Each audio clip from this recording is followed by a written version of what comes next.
Welcome. Happy Wednesday. Happy day of Mercury to everyone who is joining me this evening, this afternoon ish. Welcome to Beyond the Veil with Adina. I am Adina, your resident hostess with the mostest around here who every now and then fixes her hair while talking. I'm your resident hostess with the mostest, as well as your resident oracle, medium, necromancer, woo lady, wise woman, prophetess, priestess, crazy person, storyteller, everything that you guys like to call us, all the emanations under the sun. Um, I am those things, and we do those things on here on this channel. So if you're not into it, if you're not receptive to it, but you stumbled here, I don't want you to be anywhere where you feel like you don't want to be. So I invite you to leave here just as peacefully as you've come so that you don't disrespect yourself or my community. And for all of my return viewers, regular watchers, bush watchers, busted babies, OGs, and everything in between, welcome to Beyond the Veil with Adina. Happy Wednesday to all of you, and thank you for returning to me. Good afternoon, Lux Live 25. Good afternoon, Angel. I am so happy to see you guys in here today. How's everybody doing? Please let me know how you're doing as you make your way into the chat. Hey, Erica. Hey, Sissy. That's good. That's good that you got the notification. That means YouTube is doing their job.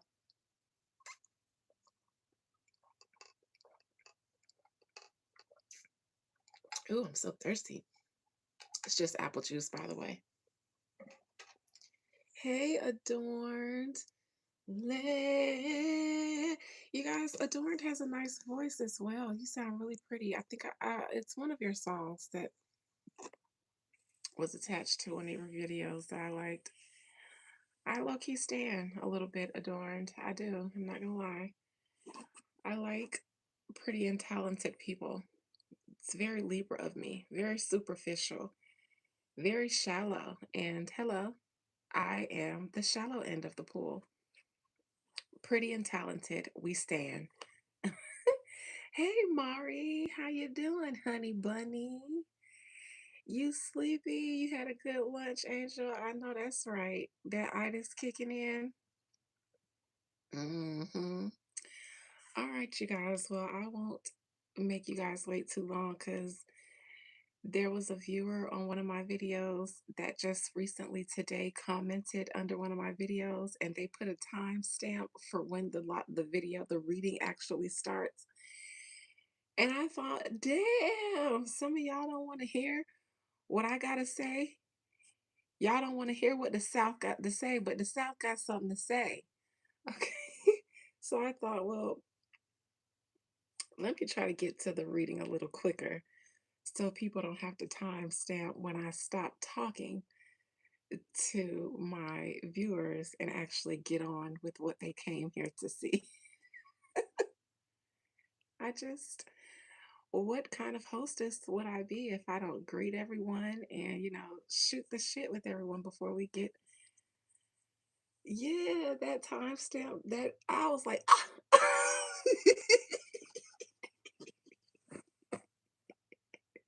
I ain't mad at it because I respect the people who only want to get to the tea. When I saw it, I said, oh! You guys only care about my vision. You don't care about me, the person. I get it. All right. So, hey, Chi Chi Jones. Thank you, Mari. Thank you for loving my laugh because I feel like it's very immature. I'm always giggling. Like I literally giggle. That little I giggle for sure. So I feel like it's immature because I giggle. And sometimes I cover my face because it's just because sometimes you have to sneak away and giggle. Anyways, sneaking and giggling is my thing. I don't know. The world doesn't deserve to see the sheer joy, the sheer black girl joy on my face when I am giggling and snickering. The world is such a harsh, cruel place that I have to hide my girlish joy. Okay, speaking of hiding girls, we've got an update on the Pitt Jolie clan for those who care. Another of the Pitt Jolie children has decided to drop Brad Pitt's or Pitt from their last name. And I'm just curious about it. That's why I'm reading. Everybody I'm reading today is just because I'm curious about them. They pop up in my mind, and I thought, well, Spirit, why do I give a fuck? And then the Spirit just thought, well, you don't, but you got to do content. So you got to be curious about something a little bit. So I thought, okay. I've always thought Angelina Jolie was weird, talented as fuck, but weird as fuck. And both of those things have always been very true and real to me simultaneously. Beautiful girl, slight underweight at some times, but beautiful girl. She pulls the exotic white girl off with the big lips. And, I Angelina Jolie was I won't say a favorite actress of mine. She does enough. It's not like she's a super talent, but she does enough. And I like a good thriller and a psychological thriller and the horror. Those are my genres. Thrillers, psychological thriller, horror, supernatural horrors, psychological horror, not the blood and guts and murder horror, but the psychological thrillers and the supernatural horrors and stuff. So Angelina Jolie is good for a thriller and a psychological thriller. And your faves too, Erica, it's because we as cousins, okay? We as family and cousins. And she gives me a good spy, a good assassin, a good psychological thriller. But she does that because I think that there are a lot of things going on psychologically with Angelina Jolie. If you know anything about her upbringing, she's had a weird relationship with a few of her relatives. Her brother, I believe they kissed in the mouth. Didn't she drop her father's name, Billy Bob Thornton? Didn't she drop his last name?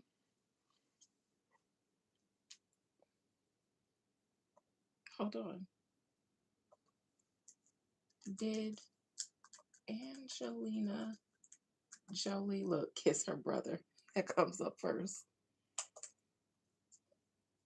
Jolie drop, not drip, drop her last name.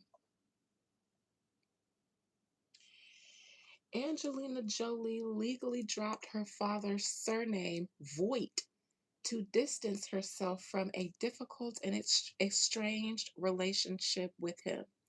She petitioned the courts in 2002 to legally use her middle name, Jolie, which she had already been using as a stage name for her acting career. So Angelina Jolie dropped her last name from her father because of their estranged relationship. Whenever I hear about Angelina Jolie's kids and their estranged relationship with Brad Pitt, I'm not going to lie. I'm not a pick me, although I am always getting picked, so I don't have to be a pick me. I'm not a pick me, but I'm not going to lie. I instantly thought, I don't think Angelina would have gave those kids an opportunities to have a really good relationship with Brad Pitt. It gives me, when I'm done with you, then everyone else has to be done with you, especially the kids. So it gives me when Angelina and Jolie decided that Brad Pitt was a goner from her life. In my opinion, those kids were groomed into an estranged relationship now. This is my opinion, and I will go further to say that I don't think that Brad Pitt really fought to be a loving, nurturing, dependable father. I believe that if he thought about fighting, if he fought at the beginning, I believe he quickly gave up once he saw what he was up against with Angelina Jolie and her ability to psychologically steer the minds of those children. And since the majority of them are adopted, in my opinion, because of Angelina Jolie's desire to have a mini United Nations in her home, I feel like once Brad Pitt saw her, working her psychological trauma induced manipulation on those kids, I think he said, all right, bitch, fuck you and them kids then. I think that's how he felt. Fuck you and them kids. At this point, if you gonna turn them against me and it's gonna work, then to hell with you all then. It feels like that's what it feels like to me that's what it was. That once Angelina Jolie and him didn't work out, she decided that he has to go from everybody's life. And I think that that has to do with some psychological issues or traumas of Angelina Jolie's. So on one hand, I think Angelina Jolie is very similar to some of the characters that she plays in psychological thrillers. And do I think because Angelina Jolie drank blood, she drank, was it her brother's blood?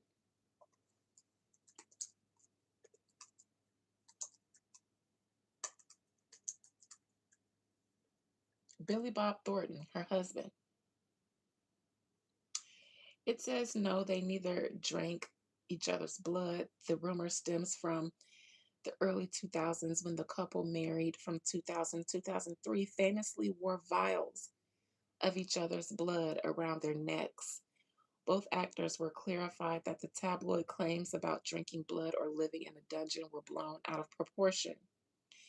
They wore small hollow lockets meant for holding photos, but they held each other's blood. So they say it was rumors who said that they drank blood, but I don't believe that was a rumor at all. But nevertheless, Angelina and Billy Bob Thornton wore necklaces with vials of each other's blood.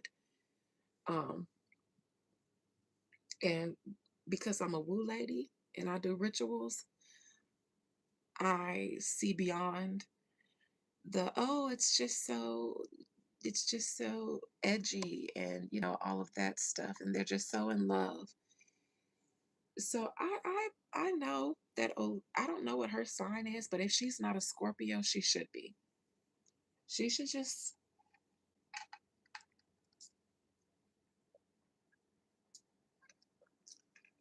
Angelina is the most scorpionic person I've ever seen. And I bet she's not a Scorpio, but let me see.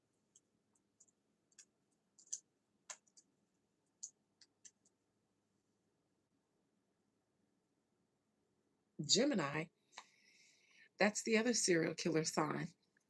You guys know there was this list of zodiac signs of serial killers, and Gemini, I think, was had the most serial killer.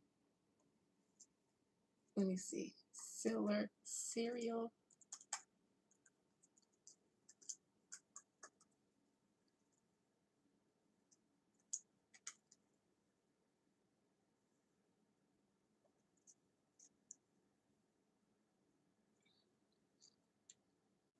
Um,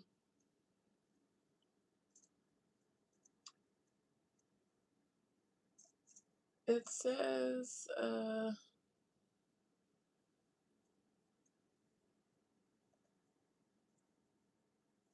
hold on. Um, Cancer, Pisces, and Scorpio.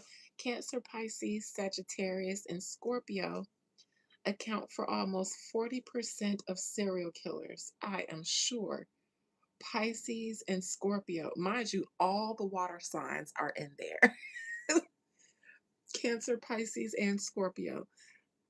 And then Sagittarius accounts for almost 40% of serial killers. So basically all the water signs. Why? Because they act off of emotion. Secondly, Gemini and Taurus combined account for only 11%. The water signs accounted for the highest numbers of killers and victims in our analysis.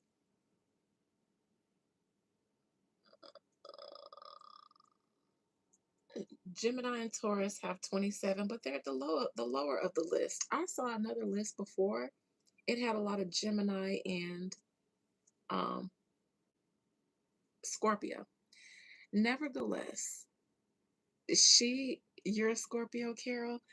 My daddy is a Scorpio. He did 20 years in federal prison for, well, let's just say they got him on conspiracy charges because they could not get him on the attempted unaliving.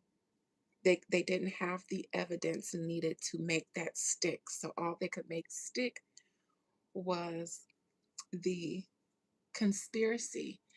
But there was an undercover detective who was investigating the drug ring that some members of my family and other street people were involved in. And word got around to the crew who the detective was, and somebody got a drop on the detective, and somebody tried to take him out. And they say that somebody was my daddy, but I was just a wee little girl at the time. So I wasn't there. But he did his 20, all 20 of them. And I used to be attracted to Scorpios up until last year when I decided, you know what? That's my problem in life. The most toxic sign out there. I said, that one is so many signs to choose from, but which one is going to hurt me the most? Ah, that one, Scorpio. Let me get it. Anyways, Angelina Jolie gives me Scorpio, but I can see Gemini too. In my seventh house of relationships, my seventh house is in Scorpio. And guess what's in there? Gemini and Pluto. So Scorpio ruler and Gemini. So I can see, am I a serial killer? No. Just kidding. I can see her being a Gemini, but she feels more like a Scorpio. Okay. That actually makes more sense. Her ability to manipulate, in my opinion. So again, I don't know if I'm going to read Brad Pitt or Angelina Jolie. I'm going to read Angelina because she's way more interesting.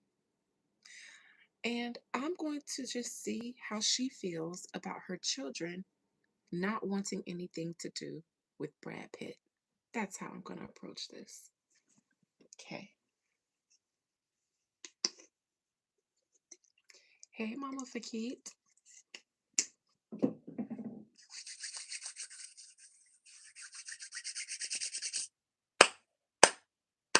All right.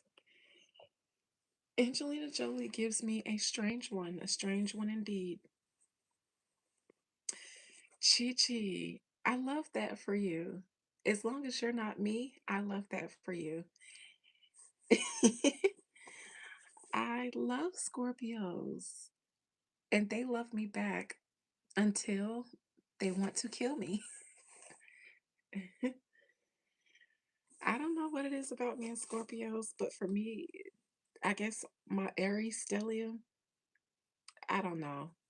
I don't know. I feel like it's a mixture of pleasure and pain, my affinity with Scorpios. It's the I hate that I like you so much. It's the it's that. It's very much that. very intense and dangerous and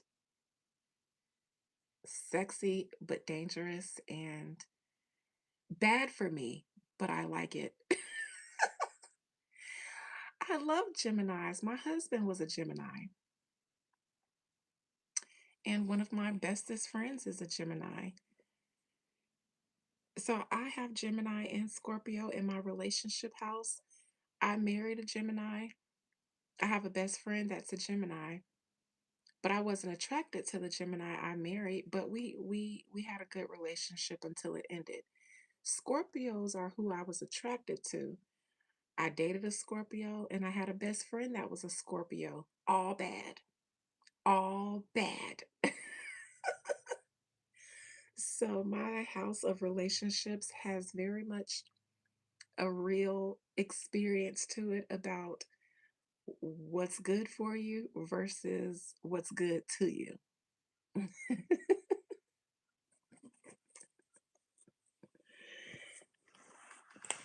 Andrew's a Scorpio. My ex husband is a Gemini.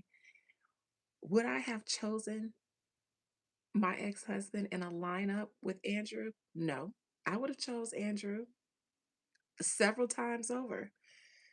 Would I be better off with my ex husband than with Andrew? Hell yes. My ex husband just sent me a client that I just put under a contract yesterday. Andrew tried to run off with my best friend and the business. So that is my lesson lesson with Geminis and Scorpios. One of them you might want more, but it's gonna kill you. The other might not be so appealing to you up front, but they're the best for you. They'll do right by you. Yep. All right. But let's figure out what's going on with Angelina Jolie. Enough of my zodiac trauma. I like to look and see how Angelina Jolie feels about her kids not wanting to do with Brad Pitt.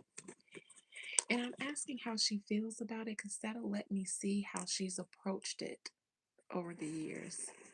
You attract Virgos? I don't, Erica. I don't for some reason. But I have a stellium in Libra in my Virgo house, the sixth house.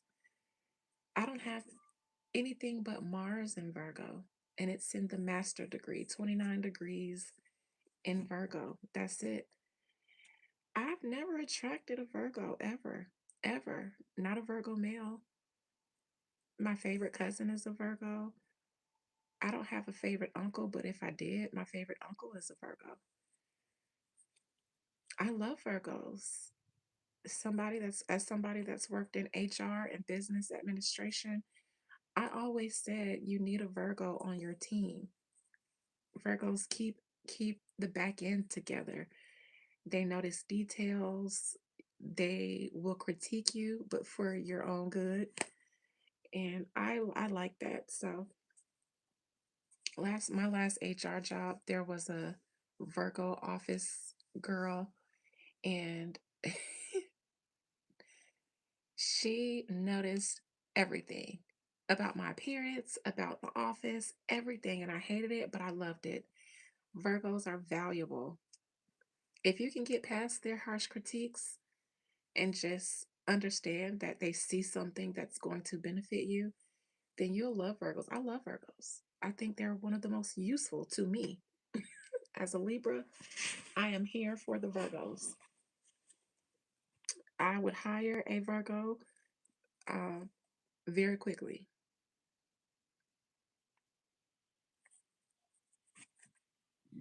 Absolutely would like a Virgo on my team. And if they didn't have the skills that I need, I'm sure they know how to boss people around. So I just put them in charge as they're the chief, they're the staff manager. Y'all can manage the staff because y'all good at that. Nursing, administrative tasks, anything that requires an attention to detail. Hey, Nate. All right. All right. All right. Let me call up Angelina Wiccan ass Jolie. That lady is a Wicca. She is a Wick. Okay? She is Wiccan. I don't know what she practices now, but she's a witch. She's a woo lady like me. I don't know if she practices for other people, like takes client, but that lady has drank some blood before. She's cut a finger. She's cut a cow, a chicken, or something. She's done sex magic, tantra, all kinds of shit. That lady, in my mind, in my opinion, she's a practitioner. Feels like she's mellowed out in her later years. I think she's seen the good and the bad of some of her manifestations. And now I think she channels her energy through her children. Her children are her greatest work, in my opinion. Angelina Jolie would have made a really good CIA asset if she wasn't. And I say that because just because she's an actress doesn't mean that she wasn't a CIA asset or somebody's asset. I can see that for her. I can see that for her. And I think one of her biggest skills is her psychological or psychoanalyzing skills. I think she would make a good handler if she wasn't emotionally disturbed. That's what I just heard in my mind when I was saying I think she'd make a good handler. I heard if she didn't have those emotional problems, she would. Interesting.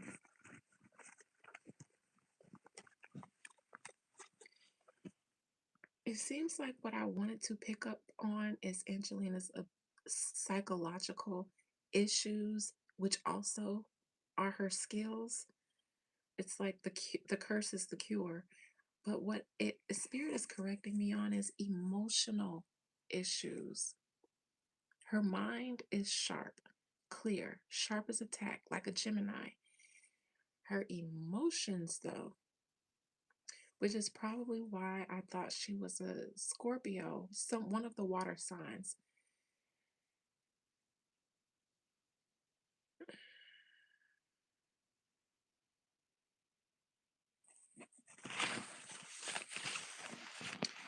Most High Mother and Father God, please allow me to conjure up the spirit, soul, and the collective energy of Angelina Jolie. Members, we will be meeting in a members live immediately after that. After this. Spirit, please allow me to conjure up the spirit, soul, and collective energy of Angelina Jolie. Angelina Jolie. Please compel Angelina Jolie to speak to me from her spirit, soul, and collective energies perspective, keeping absolutely nothing hidden from me, including that which she might like to keep hidden from herself. Angelina Jolie, how do you feel about your children all dropping Pitt from their last name? It seems that they don't want anything to do with Brad Pitt. I know it started out with that Shiloh one. I don't know if that's the only one that's biologically his and the rest are adopted. And I do believe that's the one that's whose gender was changed very on, which I also attribute more to Angelina Jolie than anything. I think that Brad Pitt couldn't compete with her as a parent and as an influence on those children. But Spirit, how does Angelina Jolie feel about her children not wanting anything to do with Brad Pitt? I still get the strong feeling that she's the reason. I think she's the reason.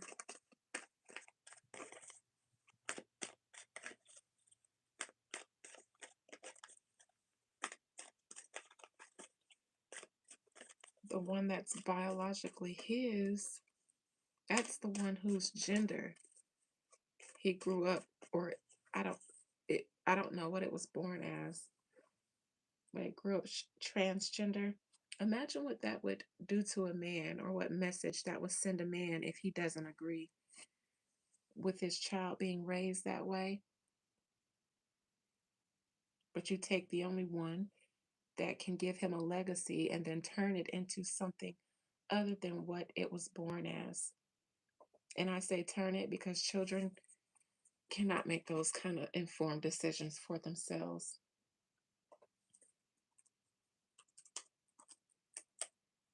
Shiloh Jolie.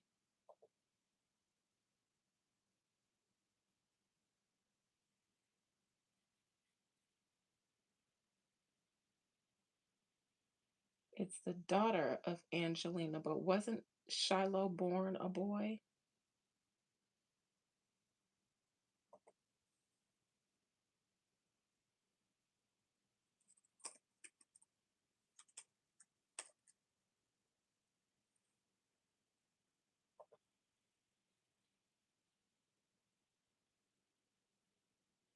Okay, so Shiloh was born a girl.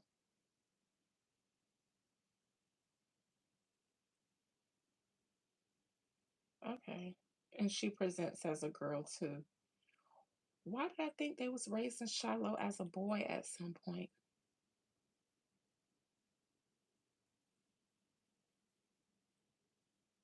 Shiloh Jolie ditches her tomboy style for feminine. She likes to dress like a boy. She wants to be a boy, so we had to cut her hair.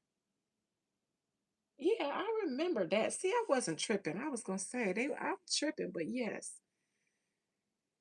Shiloh is a girl. But I remember that stage where they had Shiloh looking like a boy.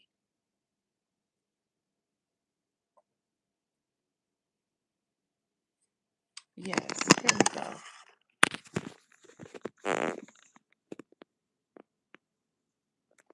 Look at that handsome young boy. Look at Brett.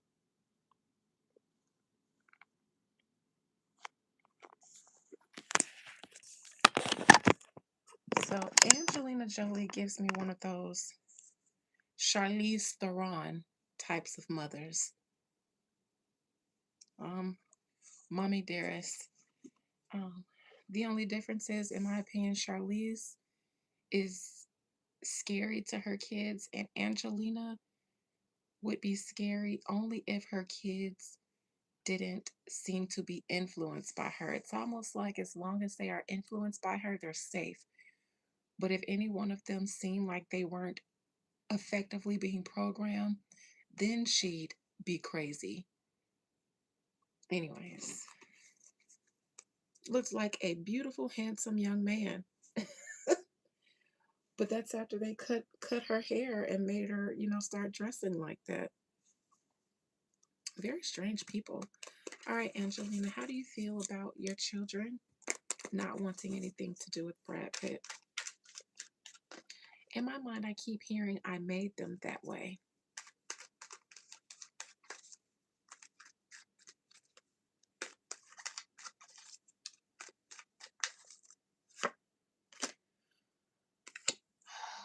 Swords, Gemini. Off rip, we have an air sign card for swords, which represents Libra, Gemini, or Aquarius. And since we know that Angelina Jolie is a Gemini, off rip, we have this. So we have her, but not as the Empress. If we're going to have Angelina Jolie come out as herself in a reading, then she needs to come out in the Empress, because that would tell me off rip she supports her kids in whatever way is healthy for them. If that would have came out, I would have said, well, off rip, this is their decision and she supports it. This, though, gives a little bit more strategic present position. Angelina doesn't have to do too much anymore. She can rest on what she's already done, in my opinion, because at least three of the children have dropped Pitt from their name. So it's almost like Angelina Jolie does not have to program them anymore. She did enough in their formative years. Now, on their own, she doesn't have to tell them anymore, hate your dad, because she groomed them when they were younger. So now she can rest on the work that she's already done. This is her influence over the children, her instilling thoughts and ideas into their mind. But now she can lay and rest on her own sword. Now those children have taken up that sword themselves. So those children have been successfully turned against. Now, I will not say that Brad Pitt is innocent. I will not say that Brad Pitt was the most loving, stable, and nurturing father. But I do believe that a lot of his estrangement of them comes with the fact that they were parroting ideas and thoughts that their mother put in them. And I think at some point he felt like, I cannot win here.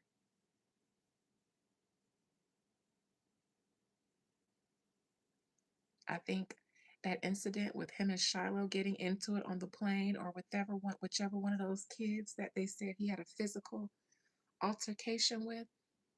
Do I think Brad Pitt stood up and was like, I'm your motherfucking daddy? You don't da da da da da. Yes, I don't think Brad Pitt was just abusive to those kids. But I do think that he probably, stepped up like, I'm your motherfucking daddy, because they were probably talking or acting towards him in a way that he perceived disrespectful. And I think he probably tried to step up to discipline. And if they don't respect him, then they're going to fight him back and think you have some nerve to try to discipline me. I think that's how that situation got started. But first and foremost, when I ask how Angelique feels about their children dropping Pitt, I feel like currently Angelina Jolie doesn't have to program them anymore. They're programmed. And now they just do exactly what she reared them to do.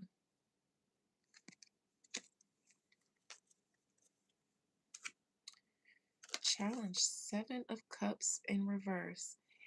Angelina Jolie, your reasons for wanting this diverse United Nations of children has a lot to do with some psychological and emotional issues that you have, but I won't even say issues. At some point, all of you Hollywood white women were adopting exotical foreign babies, every type of baby except a white one like yours. This was a thing in the earlier 2000s, so I won't even say it's you. You guys were up to no good with that. You guys were up to no good. You and the Charlize and all the other of you who were going to Africa and China and Thailand and adopting babies like they were designer handbags. This was something that was going on in that Kabbalah cult that you guys had, where all of you guys had to wear that red yarn on your wrist for whatever reason that is, the Kabbalah Club.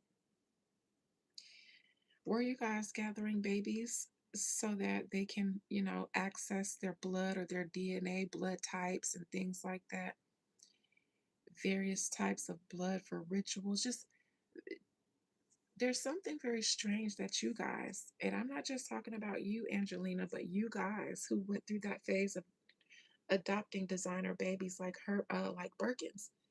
You guys were up to something, had something to do with one of your little secret societies, one of your little cult groups.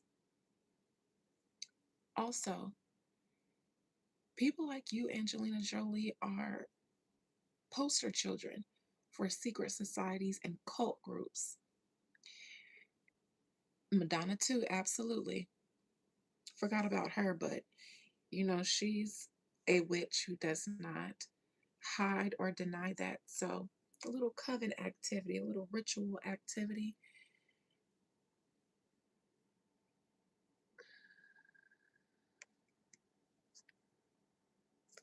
But you guys are poster children for that stuff because of the way that the lifestyles that the likes of Madonna, Angelina Jolie, their childhoods, the childhood trauma that they've had, the industry trauma that they've had. You guys are poster children for this type of activity because you all are just like the children that you guys are able to kind of purchase and then groom. You guys are groomed by the industry and then you go and purchase these Birkin babies to groom them for, you know, you kind of project your whatever your preferred trauma is onto the new children. And Angelina Jolie, in this case, your children ended up doing the same thing you did with your father. Typically, generational curses only happen with biological children. I know that a lot of things that my mother experienced in her life, I've experienced too around the same age that my mother did. The fact that all of your children, though, including the Birkin baby ones, the designer ones that you purchased, hot off the runway, all are experiencing your generational trauma repeatedly tells me that it has more to do with how you nurtured, what you instilled into these children, your unhealed trauma that made you want to exile and excommunicate your father. And then you accuse Brad Pitt of some of the same things that your father was accused of. Now, on one hand, if it's not directly grooming Angelina Jolie, then your childhood trauma precedes you, and you went out and found the closest version of your father that you could subconsciously. But Angela, I think it's a little bit of that and a whole lot a bit of grooming and programming. You're a weird lady. You're a weird, weird lady. I heard something about Julia Roberts, actually. I heard something about her. And um, anyways, I heard something about her. So that doesn't surprise me. Adorned.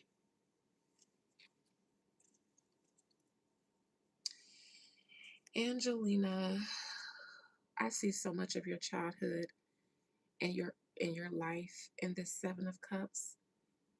Like I'm looking into a cup out of water and seeing your reflection in it and all of your traumas, and you live in them to this day. You just have become them. Your identity is a collection of, that's why you're such a good actress. Your ability to compartmentalize versions of yourself. I identify with that. I have Beyond the Veil with Adina, Wealth with Adina, which is real estate, Adina the artist, which was music, and Adina the person. And I consider them all a little bit separate. Even when I do readings on myself, I will specifically say, can I pull the energy of Adina, Beyond the Veil with Adina, or Adina, Wealth with Adina with real estate? And I've had a traumatic life too. So compartmentalizing, disassociation in a way, I see that here with you. Except I don't see any integration of those versions of yourself. No integration. They still acknowledge themselves as independent versions of themselves, and none of them really coexist. And I don't know anything about your mother, Angelina Jolie, but that's probably why your core persona wants to be a mother. But there's nothing nurturing about you. There never was. I'm surprised you had any children. I believe you only had one or two biologically, and then the rest you adopted. I'm surprised you had any.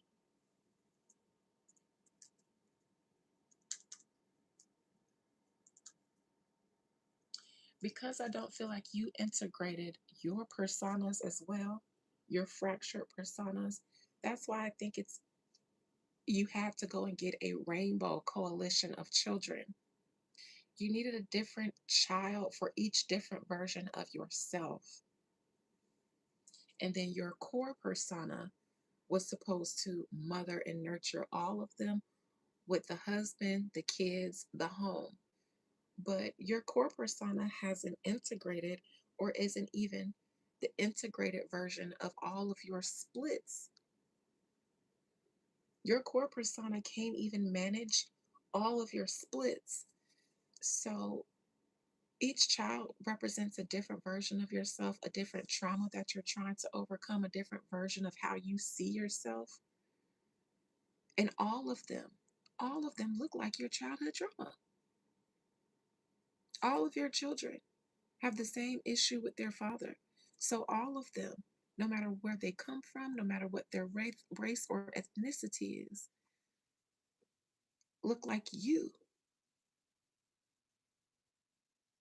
We can't see anything of Brad Pitt and those children. Why? Because none of them have a relationship with him. None of them. You mean to tell me he wasn't good to any of the United Nation of your Rainbow Coalition of Birkin babies? None of them can relate to him. None of them. Just like you can relate to your father. I knew I'd see this. I knew I'd see you behind them all wanting to drop Pitt. And yes, I haven't seen him yet, but I'm sure I'll see a drunken man. So I think he got drunk. Angelina, I don't think alcohol and drugs are your vice. I think that you can be a little pious when it comes to things like that. I think you can look at him like the drunken slob who, is the Hollywood heartthrob, and you don't mind going on the red carpets and to the award shows, but I'm this goth emo, mysterious girly. I don't hang out and ill. Like I'm the cool goth emo girl who did work for the UN and all of that stuff. Uh, and I do think he's a drunk. And I do think he has been largely absent even before they divorced. I think he was an absentee father before they divorced. And I'm going to go out and say, I don't think he cared about adopting all of those babies, just like I believe that there's a reason why Kanye and North clicked so much. North was planned, she was consented. Kanye wanted North, but the children after North happened after his 5150 hold. And Kanye was zapped up and drugged up while Kim was having surrogate babies with his sperm. So he came out of the sunken place and found out he had more kids and was like, who is them? Who is them?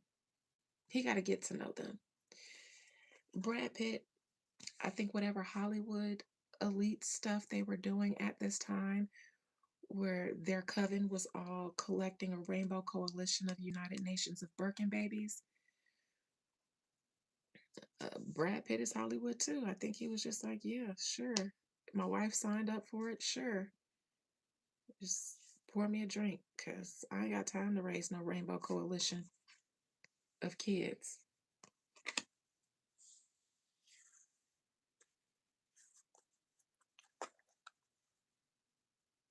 I think he might have wanted to with his biological ones, but the rest of them, it was just like, God, how I'm supposed to love y'all and y'all don't look like me?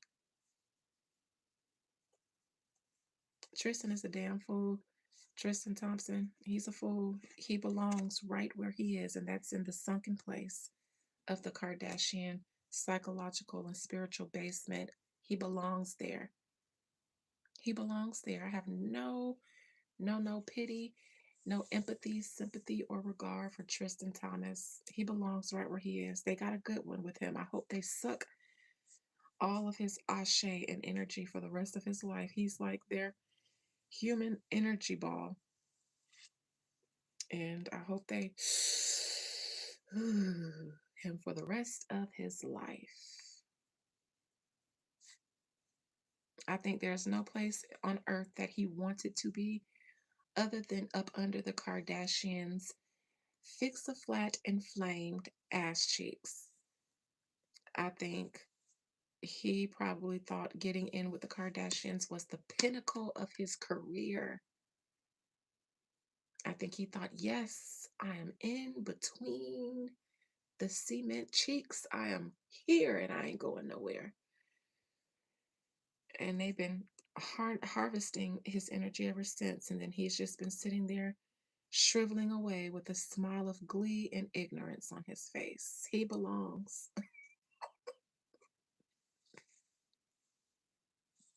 One of their children belongs to Bieber. Who said that? That's what they saying in the streets? Child, that is tea. Hold on now. Let me get through Angelina because I still got to do academics. And don't ask me why.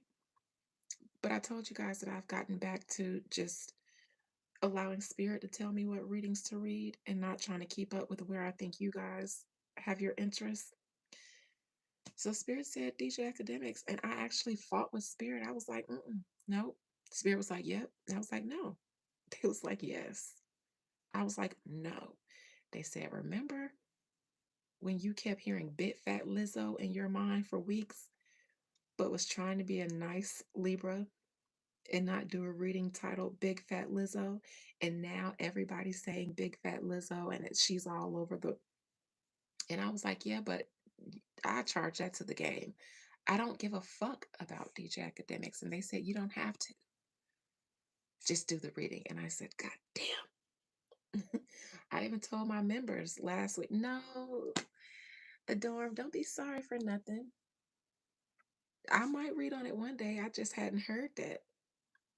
I told my members the other day, I said, I keep hearing Diddy pop up in my mind. So I don't feel like reading him. But when he comes up in the news, just remember I told y'all that he's been in my mind. Now he's got a new lawsuit and all this other stuff. So I'll find out one day, but I actually think that could just be a rumor. Now, if anybody asks, was Stormy really Drake's baby?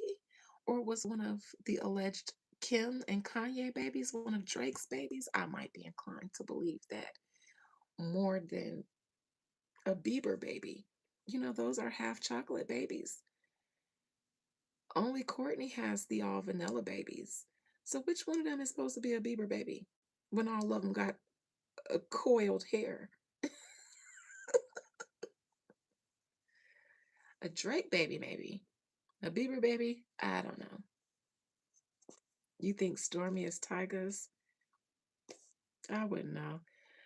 I wouldn't know. They probably wouldn't know.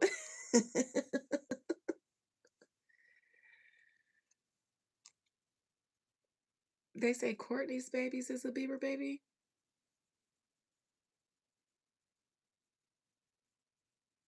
Oh, uh, Kylie's baby. Kylie has a baby named Rain, Stormy and Rain, huh? They say Courtney has a Bieber baby. It would have to be. Well, it ain't that first one. That first one is a Disick, I think. I think that first one is a Disick. You guys know that first one used to be on Lipstick Alley. See, back in the day, when Lipstick Alley still had tea and somebody kept exposing the Kardashians, y'all know Courtney's son had for one, he had a burner account on social media and he had an account on Lipstick Alley and he was going on there exposing them. And then he would tell Lipstick Alley in real time what was happening. He would tell when he got caught. Yes, Mason. Mason was on Lipstick Alley, you guys, exposing the Kardashians. And one of his last posts on Lipstick Alley was that they caught him. Chris had caught him. And he said that they were threatening to take away all his social media. So y'all do not see Mason on social media. But on Lipstick Alley, he said that he had got caught, that they had did like a whole investigation because y'all know the Kardashians sued Lipstick Alley allegedly. He was in there spilling the tea. They had this person in there called Brow Buster, and they was trying to say it was like one of the Kardashians' assistants. Brow Buster changed Lipstick Alley because they got caught and got sued by the Kardashians for spilling tea, and then the Kardashians took over Lipstick Alley, but Mason was on there. He was spilling all the beans. And y'all don't see him on social media, but he came on that bitch and said they caught him. And he kept like they would he was on Instagram too or Twitter or one of them. He would go on there and be cutting up and then they take it away. And eventually when they caught his Lipstick Alley threads, they took him completely off the line. So I was around a Lipstick Alley for that. I wasn't posting. I never got a chance to post. So I would just be on there reading shit. Man, Mason gives me Disick. He might have been born a Bieber, but he was bred a Disick and he acts like one.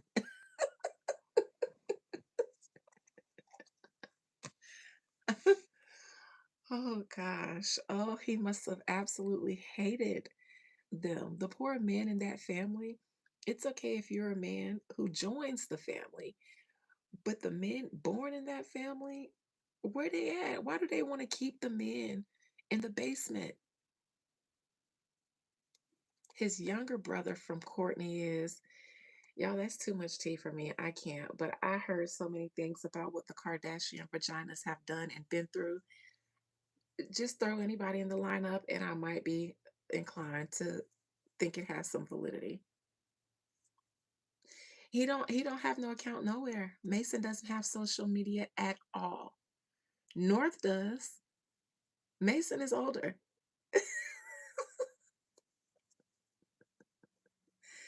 Mason would still be telling us to this day if they hadn't have shut him down, and I can't imagine what they did to shut him all the way down. They got to keep Scott and Mason in the basement because the men over there don't see it for them hoes. So they got to keep them in the basement because the men, you get one trigger and they act up. Rob brought Black China into the mix. Mason brought Lipstick Alley into the mix. Them men ain't seeing it for them hoes over there. Yes, gave him the Rob special. I don't know what that means, but somebody check on him. Check on Mason. Anyways, back to Angelina Child. Past position. The Magician. This is a Gemini card, but I think it's quite literal. Angelina Jolie seems to have raised up in the ranks in the industry occult circles, or she was an independent practitioner, but a very devout one, very devout in her practices. The Vials of Blood with her and Billy Bob, she very much was a culty, and that shouldn't come as a surprise. Everybody is, especially in Hollywood, everybody is. But in my opinion, well, for one, Angelina, whatever you did, whatever spell you put on Brad, I imagine she put a love spell or a domination spell on Brad. Feels more like domination. And that turned out how that turned out. Angelina, I think you became, I think your occulty stuff, your occulty industry stuff that you were involved in, I think that worked very well for you. I think the occulty industry people love a woman who walks into the industry already on that type of time that they own. Maybe not the casting couch type. I don't know. You probably did too with those lips and the way they used to publicize you for your beauty and lips. I'm positive somebody's executive, somebody's director know what them lips hidden like. But you also didn't mind doing the rituals, especially the Tantra ones. I imagine you did the casting couch, but all they had to do was light a few candles and sacrifice a goat, and you was all in it. Like if it's just a casting couch, no. But if we're doing sex magic, sign me up. That's what I feel like you was on. Sign me up for that sex magic. Not the sex, but the sex magic. Talking about her taking part in their ritual, she mentioned being tied down and some more weird stuff. Definitely. Definitely.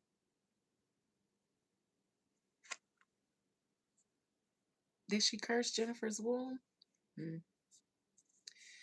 The womb, in my opinion, is, mm, I don't know.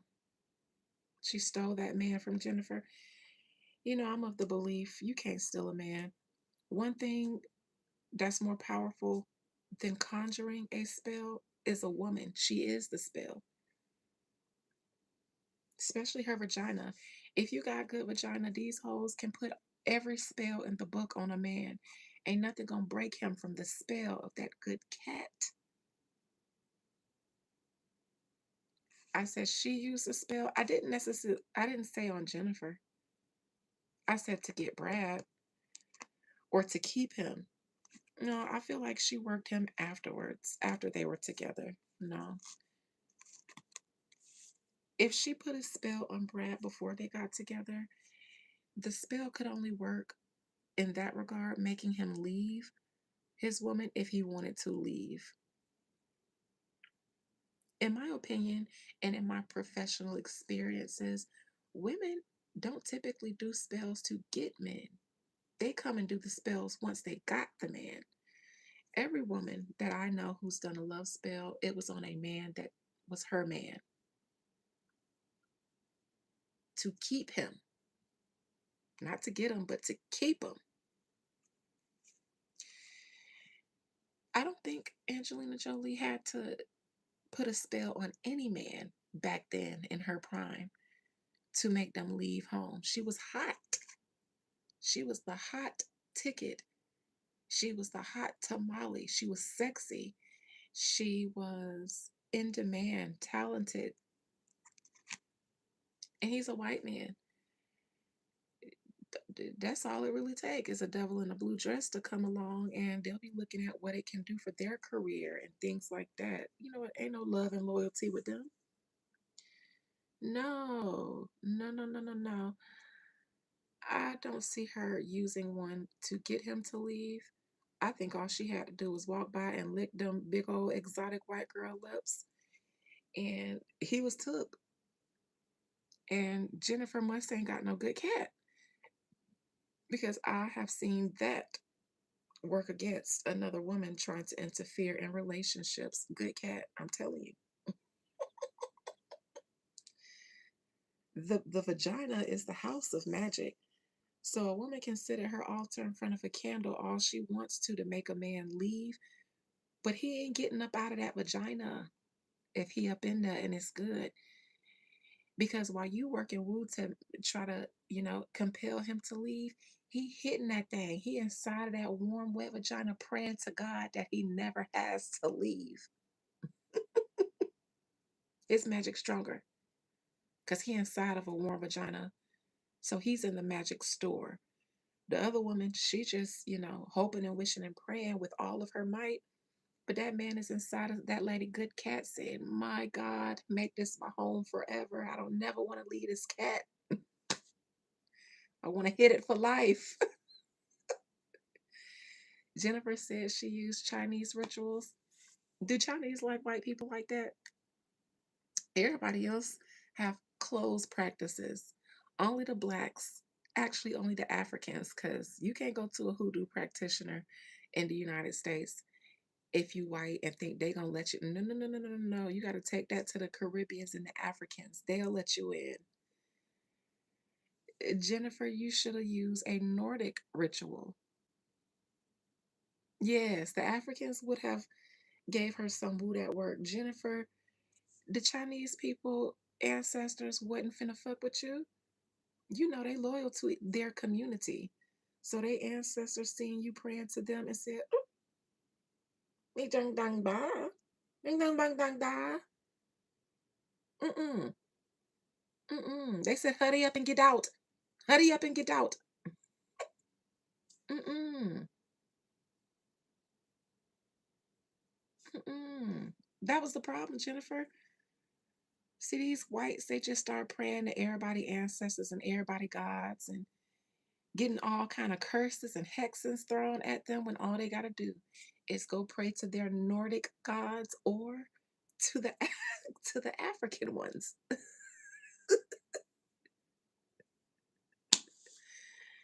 Can't go to Louisiana or the Geechees or nothing and ask for that woo because you're gonna die. You know we don't fuck with y'all. We know you too well. So hoodoo, US hoodoo, Black American woo, that's closed. We be doing that on y'all. We do that on y'all. That's how that's what we do on y'all. So y'all not getting in. You gotta go to the Africans and let the Babalawos, Jennifer. You got some good woo from the Babas. The Chinese girl, bye. Hurry up and bye. See, Angelina was doing that Wiccan shit.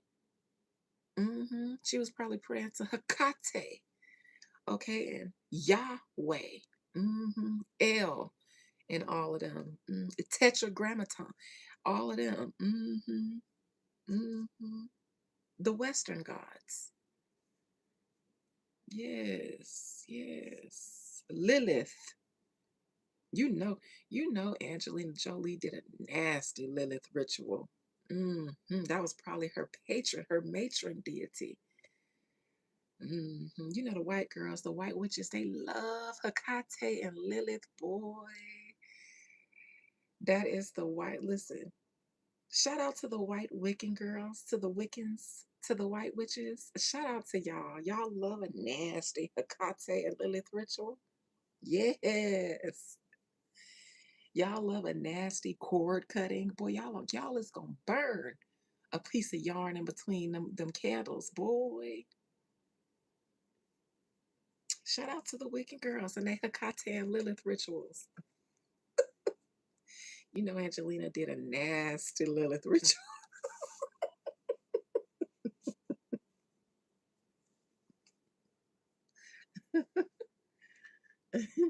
Now I wouldn't necessarily go to the white girls for no cord cutting rituals because of what y'all ancestors did once they got their hands on a piece of rope. Y'all wasn't cutting shit. Y'all was tying knots with them. But listen, that's the only reason I don't, if you black, you cannot go to white people and get no work done. Not from the Wiccans. No, no, no. Their ancestors is gonna do you in. Basically, did they break up Brad and Angelina? Did they break up Brad and Angelina? No. I think Angelina broke up.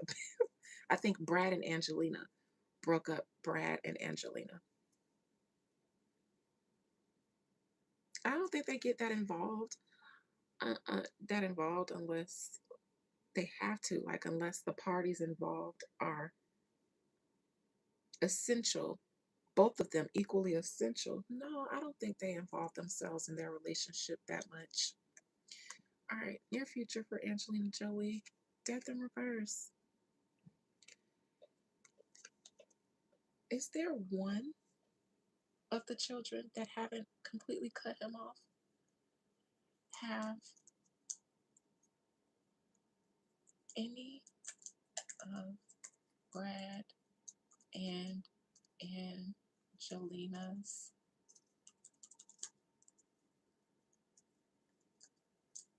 kids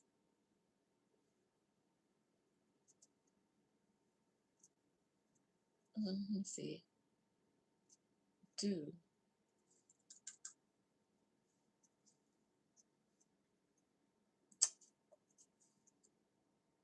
let me see are is Brad Pitt close with his children? Any of them? Brad Pitt is currently estranged from most of his children. Following his 2016 split from Angelina Jolie, multiple sources reported that Pitt has virtually no contact with his adult children, and four of them have legally dropped Pitt from their last name. The four of them is Maddox, Zahara, Shiloh, and Vivian.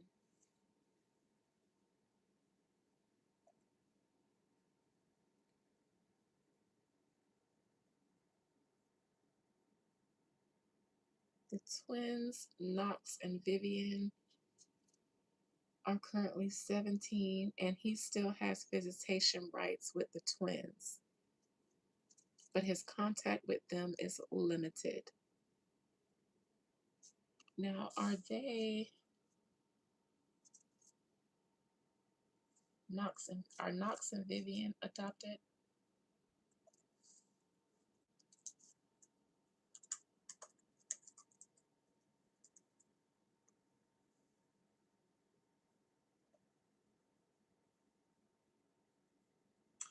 So Knox and Vivian are biological children of Angelina and Brad. They're the youngest of the six. So those are the two that he still has some sort of relationship with. He fought with Shiloh. So in this regard, this makes me think of the last two who have actually, I want to say, even though they've had the same indoctrination about their dad, they actually are reserving some judgment towards him. We will see if they drop their last names when they're 18, but I feel like he still has an ally with those two. Strength in reverse. Angelina is mean. She's forceful. I feel like she forced a lot of opinions and viewpoints on the kids. I think she also told them that he was abusive.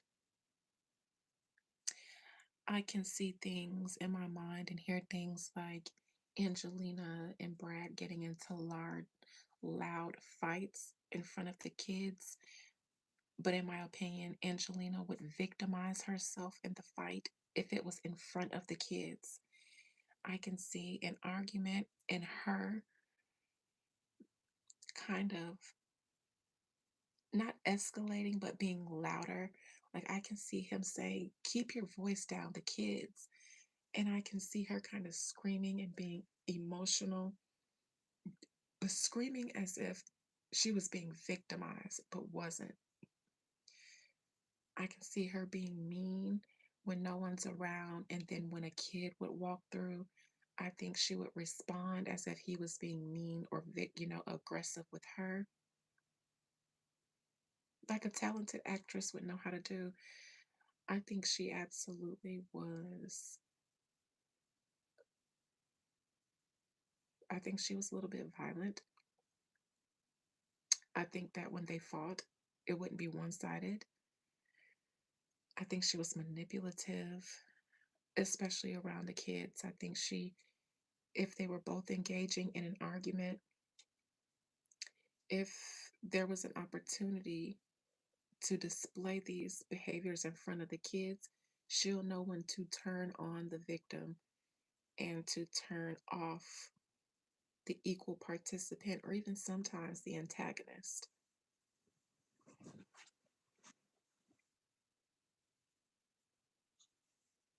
I can see her saying things to him that would trigger him, like if he's having a drink after a long day on the set.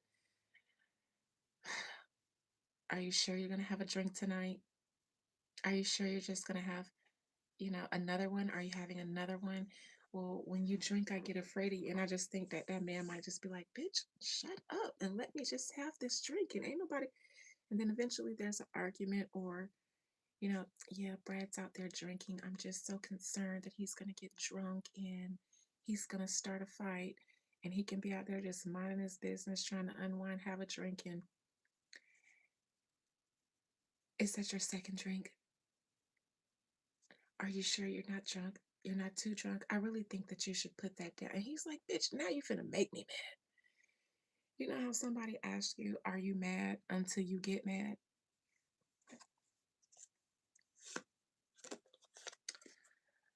I think that she was equally to blame, but I think she knew when to pull back. I think she knew when to incite and then the right moment to pull back so that it looks one sided.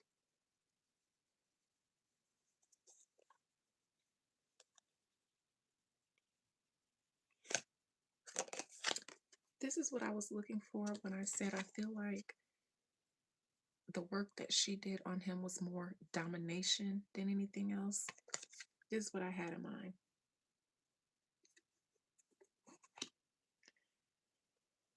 When you utilize someone's blood, not saying she utilized his as a fact, but I know that her and Billy Bob wore each other's blood and vows around their necks. That's a form of domination. You can paint it as two lovers, deep and lost in love, but when you go to acquire someone's life force, for one, to another practitioner, you're signing up for saying that's like a we're together, but if we break up, you hurt me, then I have your blood and I'm going to curse the shit out of you. So it's domination in that sense to where you know that you got to walk light and do right by this person because if you don't, they have your blood and they know how to use it in that way. Thank you, Coco Bella.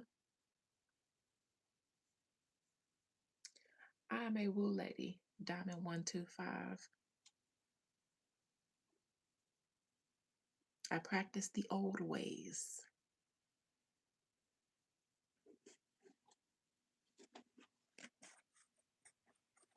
Um, blood on the thorns. I don't know what you're talking about. Blood on the stick? I don't know what you're talking about. So, yeah, domination, control. Control.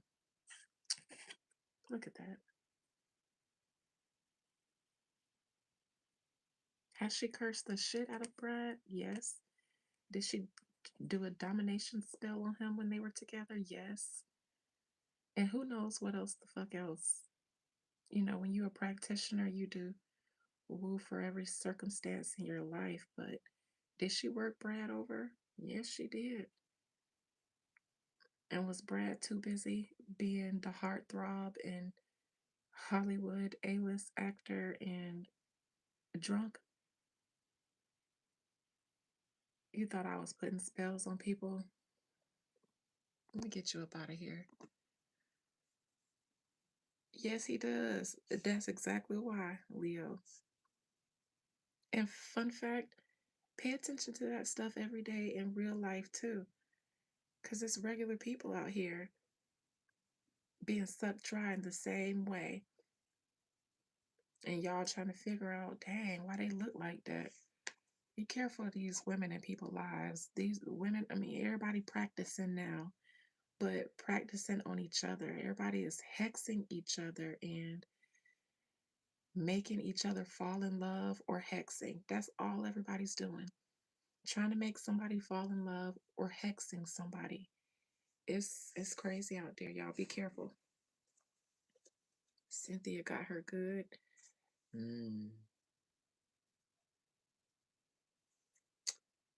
How is Angelina seen in this matter? This is how Angelina is seen. But look, this is Angelina's current actions. Now, this is a Gemini card as well. Both major Gemini cards here. How she's being seen as the loving parent, who she really is. But I see a person for their works. That's why I'm even here, because I knew this was going to be here somewhere. Hmm. Hopes and fears for her. Page of Pentacles, the twins, specifically Knox. Vivian is a girl, so she can get Vivian. Knox, though, Knox seems to have an affinity for his daddy, and it's been hard to shake that one.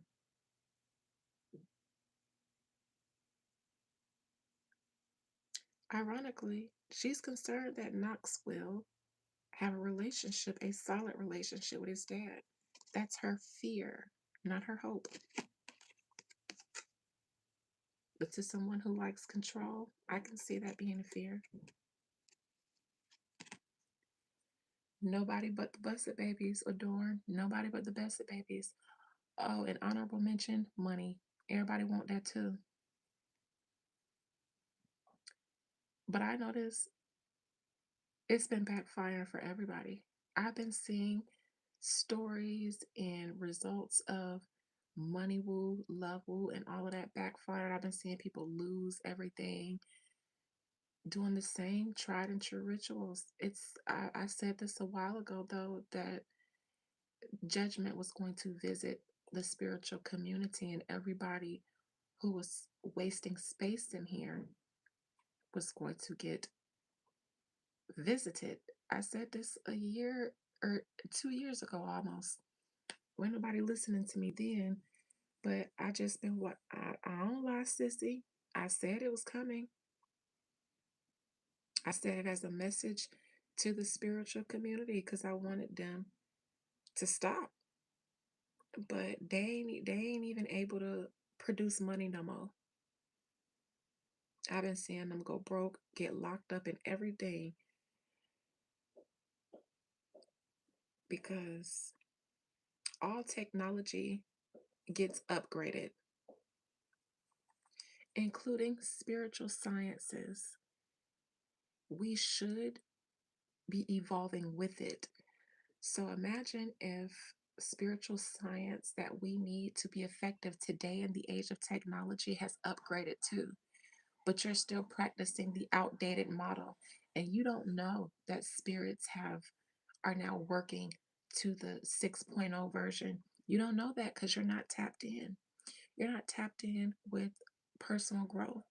You're not tapped in into the astral realms because you're supposed to be connected to it for anything other than to go up there to beg or to demand that the spirit text somebody on your behalf.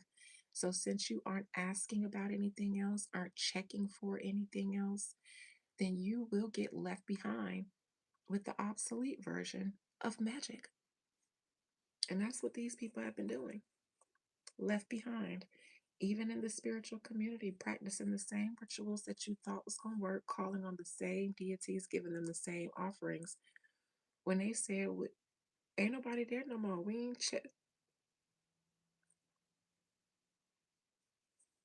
Sissy, do you mean in the inner courts? Or do you mean like a group ceremony that I'm offering? I ain't had no group ceremony on the book. I do need to do one for the inner courts for our one a month. So since you mentioned it, I'll discuss it with the inner courts. But if you're not in there, then I don't know. I hadn't thought about doing one, just a regular one. But the inner courts, we'll talk about that tonight when we gather together. If I can pull off two members' lives tonight. If not, I'll do the inner courts tomorrow. But or no, I'll probably do the inner courts tonight and then the other members live tomorrow. But thank you for reminding me because I forgot. Um, all right, outcome for Angelina, the Wheel of Fortune. These are the four kids that have dropped Pitt from their names. So she's got four. And this wheel that has the Torah or tarot, depending on how you want to read it on here, has everything to do with her craft, her crafting. For one, magic is in the mind. Magic is a mental sport, first and foremost. So, mind, programming, indoctrinating, influencing, mind controlling, all of that stuff is a form of magic, practical magic. Angelina Jolie is a crafty woman. She's a crafty, crafty, crafty woman. Very smart, not just smart, but intelligent. She's crafty. Those with eyes to see will see her for what she is, which is why I thought to do this reading anyways, because I know better.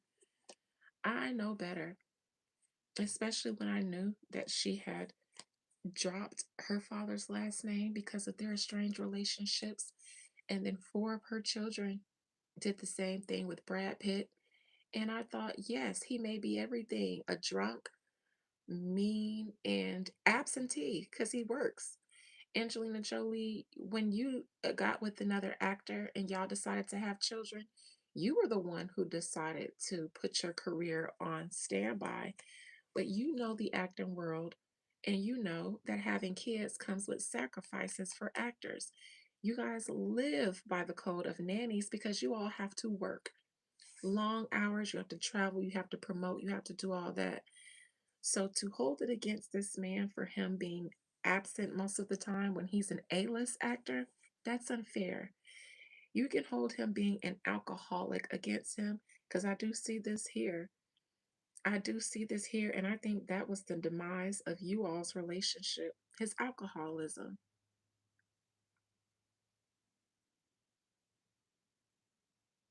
I feel like you liked him better before addiction set in. I think you don't like him addicted and, high or with a foggy mind. You like another person to be just as intelligent or aware with enough clarity as you do. I think you get turned on by someone that you can meet on a mental level. I do too.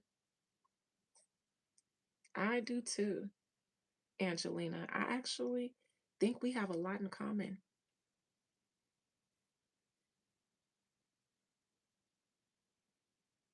Um, outside of it's a lot that we don't have in common that I see here. This, I show up like this, not like this. I'll never show up as this. I show up as this. This only come up for me from external energies.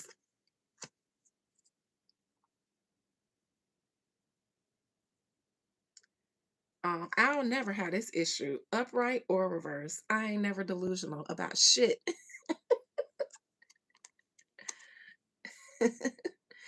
Okay, so that's that with Angelina Jolie. Let me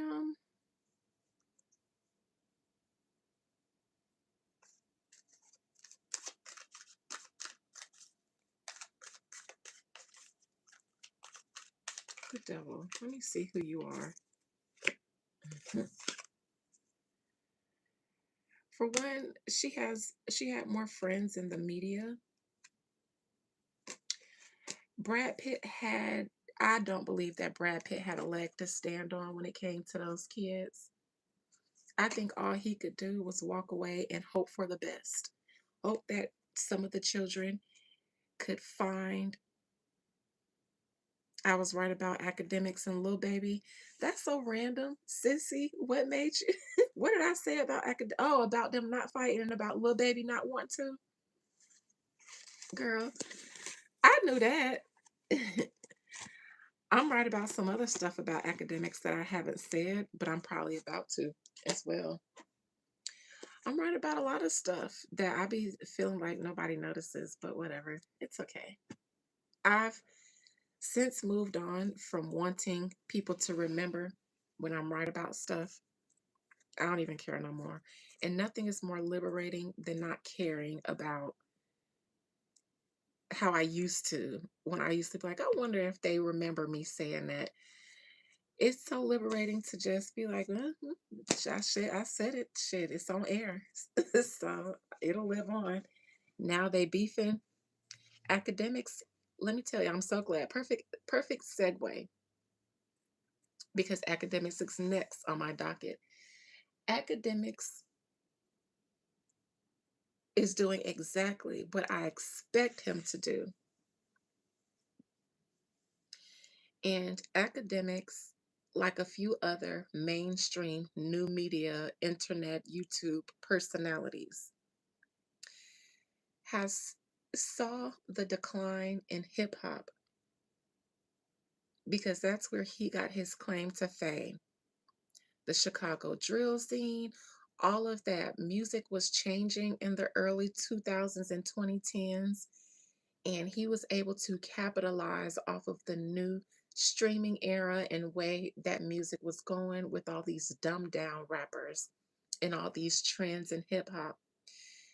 Now that hip hop is at a dead zone in a real inactive place, I've noticed for months now, quite a few mainstream voices in entertainment media have started trying to segue into conspiracy theories.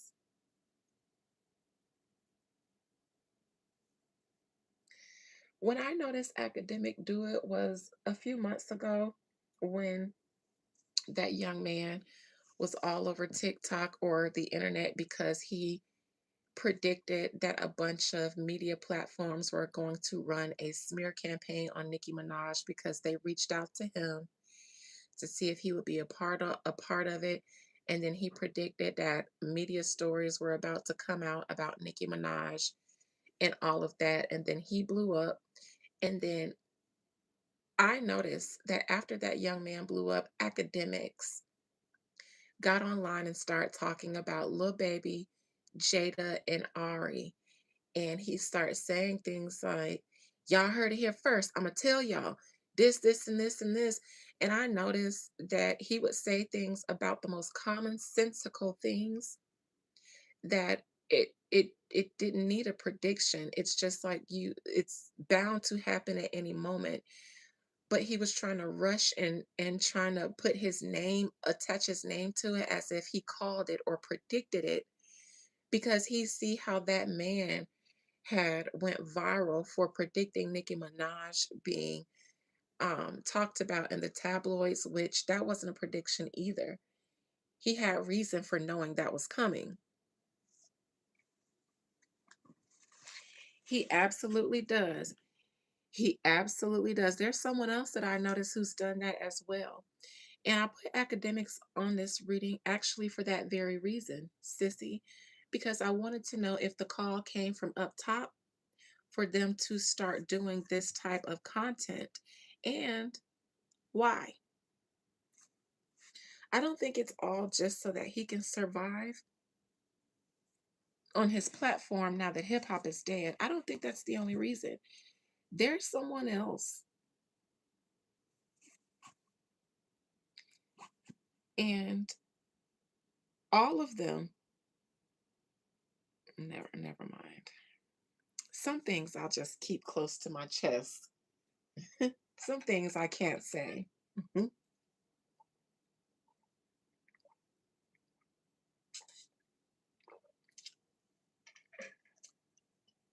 All right. So let's just go into DJ Academics and let's see what's going on with him.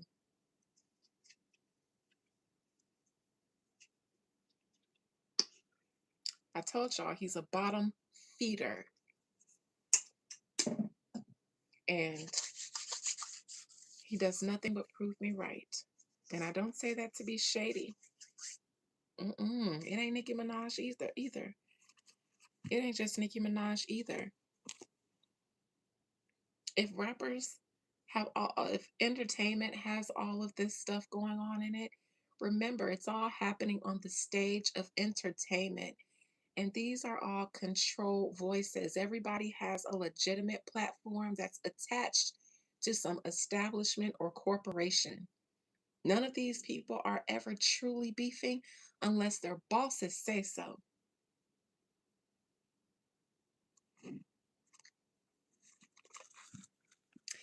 I think it's controlled opposition. I think that at a time where the people are desiring to be woke, then they give you all voices to listen to. I think they give you voices to listen to so that you don't go out and find your own voices that can teach or tell you things. I think that if you can't beat them, join them.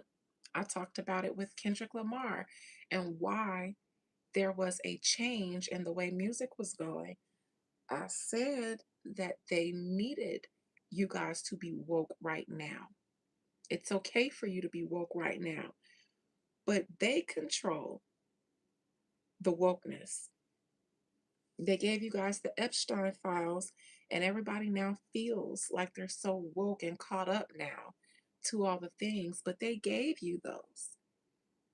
They gave you those. None of these mainstream platforms was discussing it when they were just out on the internet, just lingering.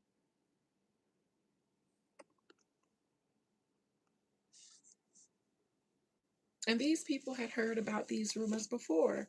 So these people, DJ Academics again, all the things that he's exposing about Rock Nation and all the other people that he exposes, y'all think he didn't know this stuff then? But it didn't benefit him. Yes, I'm fixing my wig. Controlled woke. Because when people are woke, they go online and they start digging around online for information. They don't want you guys finding a source that they don't control. But if they got all of your faves going with all of these conspiracies going on around them, then you tend to believe them more now. You feel like I should listen to this person because they're being attacked for what they're saying. They're being punished for speaking out against the industry. So that means what they're saying is true because the industry is coming after them. Everybody has somebody coming after them. I just listened to interviews. I think it was a video Rapaholics did on the beef between Charlemagne and DJ Academics. And Charlemagne was telling Academics that he's being watched, and Academics feels like it's this big conspiracy going on around him. And to be honest, that's why I said somebody at the top is allowing these people to keep up with this charade. Rather, rather DJ Academics really thinks that he's in trouble with some industry people for him exposing people. He was saying he thinks that because Charlemagne called him and gave him a heads up that he was being watched. Who told Charlemagne to call Academics and give him that heads up? Typically, when that goes on in the industry, when somebody is being marked or watched, nobody tells you. Nobody gets permission to tell you, hey, heads up. And why would Charlemagne risk his position by giving a DJ Academics a heads up? So, my question is who commissioned for Charlemagne to go and plant that bug in DJ Academics' ear? In my opinion, it gets convoluted with truth and lie because at some point some people really do think that they are a problem to the industry. But up at the top in the back rooms, do I think any of these people are a threat? No. But you know what purpose they serve? Making sure that you all are a part of the circus and the information that never ends. It just runs in a loop. Because right now, the people are woke and they're desiring truth. They're desiring transparency. So they will give it to you so that you don't go and look for the real thing. That's what I think. But let's just see. Cleanse my hands again because I had to block probably a streamer troll. When I talk about academics, I get the most immature trolls. When I talk about anybody that's beneath me, I get the most immature trolls. They say the most immature, childish things. And it annoys me because I don't play with kids. All right. So let's go. And none of them are a threat to society. Not Nicki Minaj either. She's a threat to no one. No one. But she's useful. She has a lot of influence. And that's what she's been doing this entire time since she's been with MAGA, influencing. She sat down with Erica Kirk. She went down to the SpaceX station and advertised that for Elon. She advertised Trump and said that he was handsome or whatever she said and endorsed him as a leader. So all we've seen Nicki Minaj do is endorse those people. None of them. You'll know an enemy to the system when you see them on the FBI watch list. When they got to flee the country and the country put a bounty on them like Asada. And most of the time, you'll never know who's an enemy to the system because they don't always publicize who their real enemies are, just the ones that it's okay for you to know. They won't tell you guys, it won't be on the news. They fight those people in silence. They fight those people so covertly that the people that they're fighting might not even know that they're under attack by the system. They'll spend most of their time thinking they tripping until they ain't.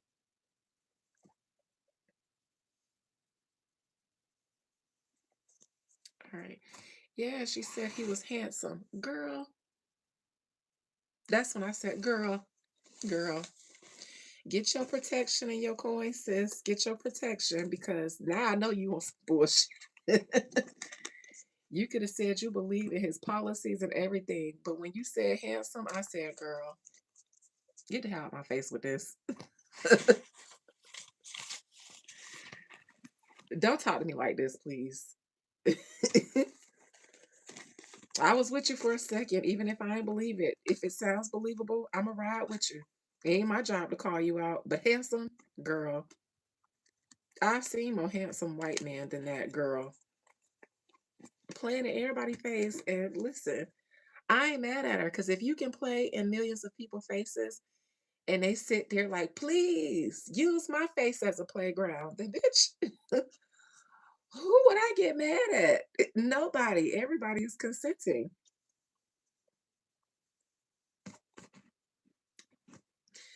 You think she knew what she was doing? I think she was doing what she's supposed to do. And that's say not use her influence for them. That's what she has to do for them. I don't think she was trolling. I think she was literally saying whatever she needed to endorse them. I think she knew that she has to say nice things about these people. So I think handsome was the next thing that she thought because she already said she believed in him as a president and his policies. And then she said handsome.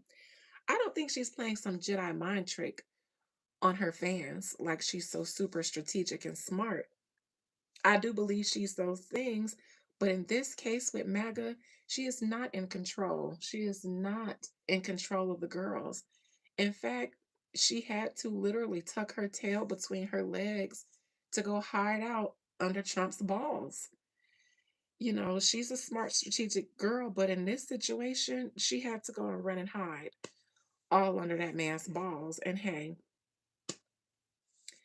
that's fine if it doesn't smell bad under there and it has AC under those balls, then fine. Fine, absolutely, sure. But handsome, that's where I draw the goddamn line. He's funny. He's a hoot. But handsome, girl, I seen the bottom of shoes more handsome. Yes. And the thing is, I don't even think they orange. I think they're like I think they're more whitish pink than orange, but more white. He's a Gemini. They may not stink.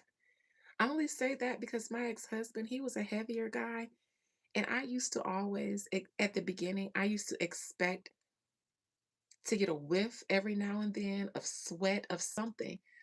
But that man had the most perfect hygiene. I never he's a bigger guy, but my ex-husband, he ain't never smelled nothing but pleasant. So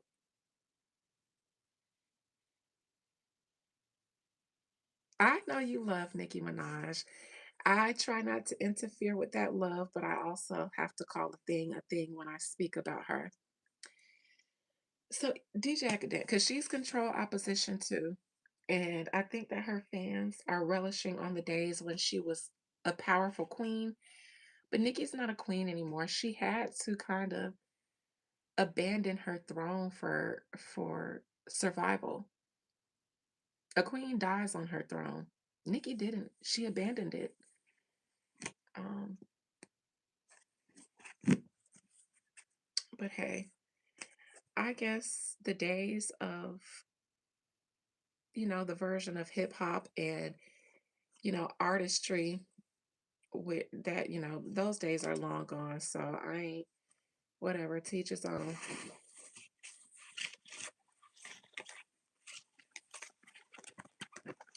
She abandoned it. The problem is, ain't nobody else qualified. Ain't nobody else qualified to sit on one. Not hers or their own. All right. DJ Academics, Most High, I do not want to read this man. I'm going to say that now. I don't want to read this man. This is so far beneath me. Y'all know I call DJ Academics a bottom feeder. He's an ambulance chaser to me. A bottom feeder, an ambulance chaser. And every time I read him, it's because I shade him when I read him, sissy. Every time I read DJ Academics, it's nothing but do sissy. I hope you know how much I don't like this man. There's nothing but musty balls and boys' locker rooms and like dumb gay jokes that only real gay guys tell. Pause. That pause that he does, it whenever he says pause after he says something that he feels like sounds gay, makes me think of how much homosexuality is on his mind. Pause. Because I don't watch his content anymore. I used to let it play if it came on while I was outside smoking tweed. And I used to do it with my face scrunched up the whole time. So to make my face not stay scrunched, I just stopped.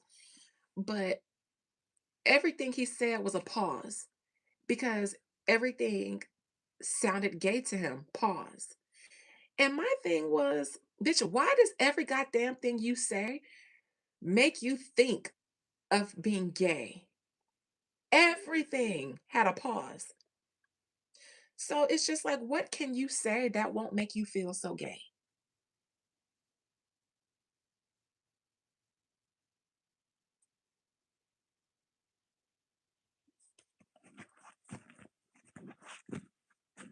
Because you're gay.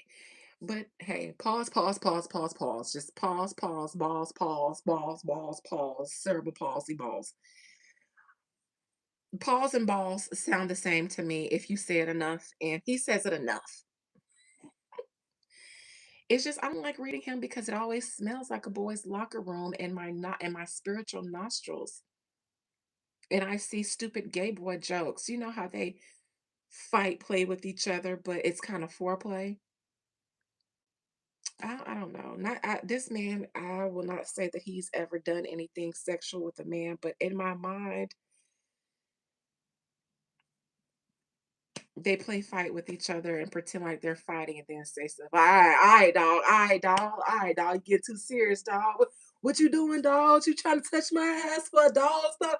Hey, you trying to touch my ass, dog? Hey, you trying to touch my? Ye- j- I- it's all foreplay to me. My Aries stellium, I recognize fight foreplay. As a young whippersnapper, okay, that was my thing. I liked to tussle with you a little bit before, you know what I'm saying. You know what I'm saying. You know what I'm saying.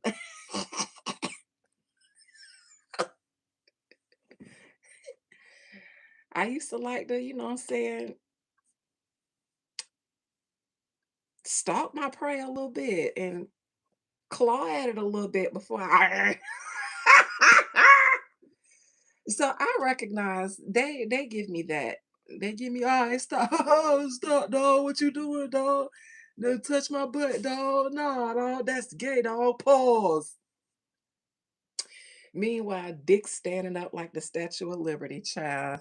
Just hard and off guard.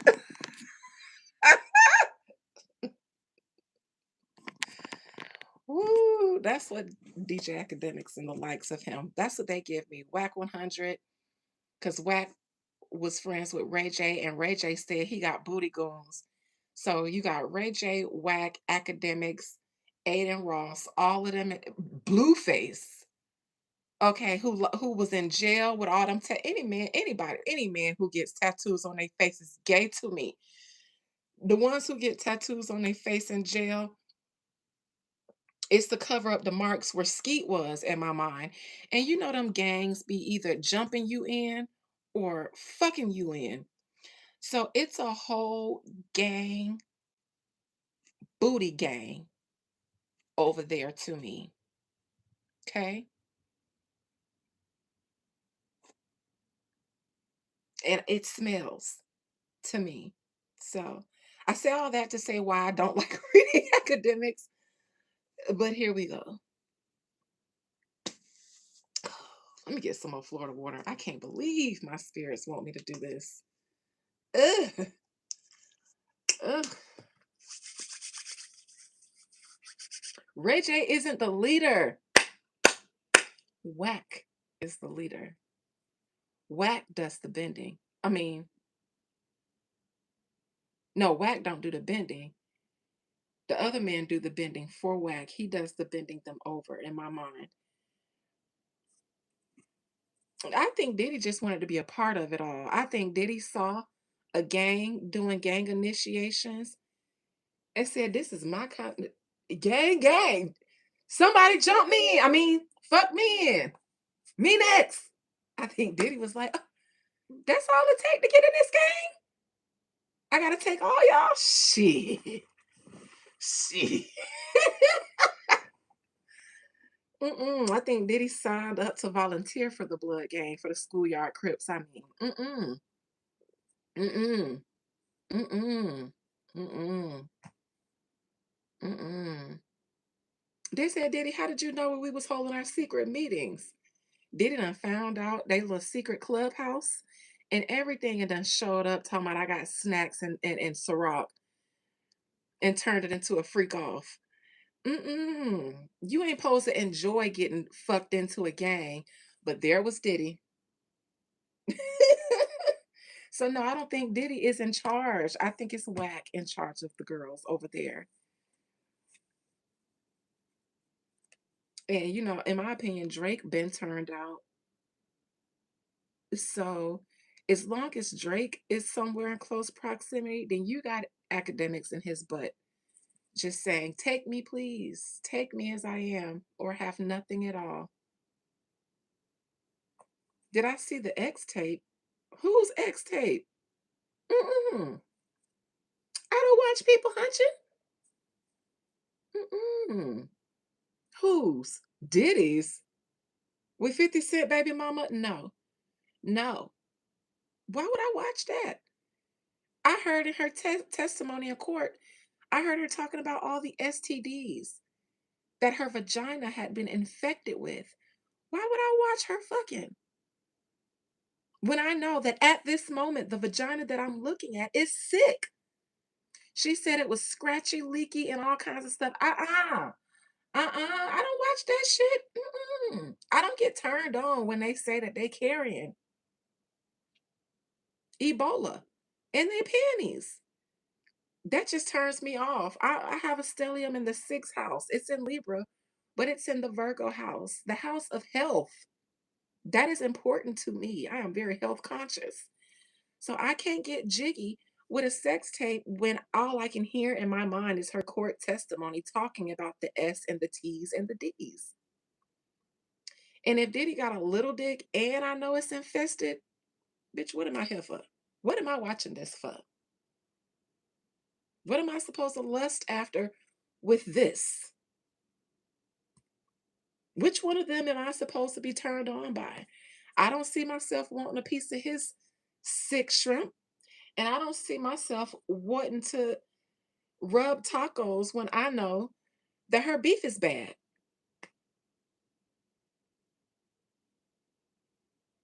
I don't want to see it. I don't want to see it because I'm too much of a visual girl. So I'm gonna start smelling stuff, seeing stuff. Like I'll just in my mind, I'll be there, and it becomes too real for me. I can't watch it for myself unless it's gonna be good. Because I'm thinking about the diseases in my mind. That's all I would have been thinking about. She said it's itchy, scratchy, burny, bumpy, nasty. I'm glad that you watched it for your curiosity, but I knew what to expect. I knew Diddy ain't had no dick. I knew he ain't had no dick. And she a hoe. I don't like watching hoes fuck. If I watch a sex tape, it has to be not a professional hoe. I want to see amateurs. I want to see me. I want to see me. I don't want to see professionals because they know how to pose and everything is staged and fake. And I feel like when you're a professional hoe, you got bad, the man has bad dick and the girl has bad vagina. I just don't feel like it's good no more when you make hunching a sport like that. Mm-mm. I don't want to watch it. Mm-mm. I don't want that. Mm-mm. I know all I need to know without seeing it. Mm-mm. I don't want it. Everybody said they had diseases over there at the orgies, and it stank over there. It just stank over there. Yes, the baby oil was because, bitch, all the women was dry and infested. Them vaginas was just, probably felt like sandpaper going in there with all them scab.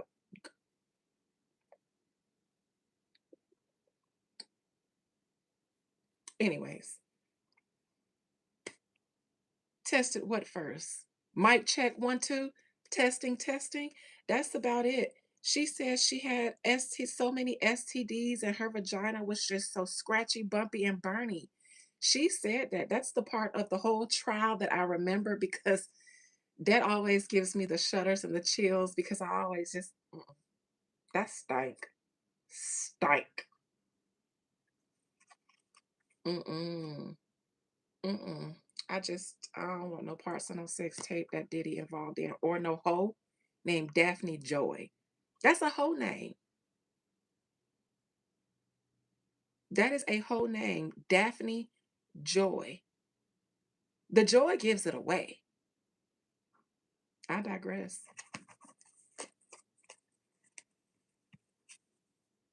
See, you new generation, y'all ain't used to the days of hoes. Cause y'all only got the internet, so y'all don't know what a hoe look like. Cause everybody on the internet look like a model. But listen, just look at them. Ask them what their name is. Daphne Joy. It's a hoe. Yeah, that's a hoe. That's somebody that you would see on the streets back in the day when they was hoeing on the streets. Daphne Joy. Mm-hmm. Just by that name, I would probably tell that she's Chinese or Asian-ish because of the Daphne part. And the Joy gives it the hoe. Yeah, she sounds like somebody that work at a massage parlor. Daphne Joy. Mm-hmm. This is Daphne Joy, your massage girl for the day. Hi, my name's Daphne Joy. Mm-mm. Take me on to the back room and show me. That's what that gives me. I don't want to see nothing she got going on except for her showing up at a PTA meeting. With that being said, academics. Did I watch Diddy sex tape? Girl, I would rather peel my eyelids off one by one. You can watch Diddy and a Daphne Damn Joy hunch, spreading Ebola and COVID all over the place, just making baby versions of COVID as they go along. Mm-mm. I'll pass on that. I'd rather watch myself in a mirror.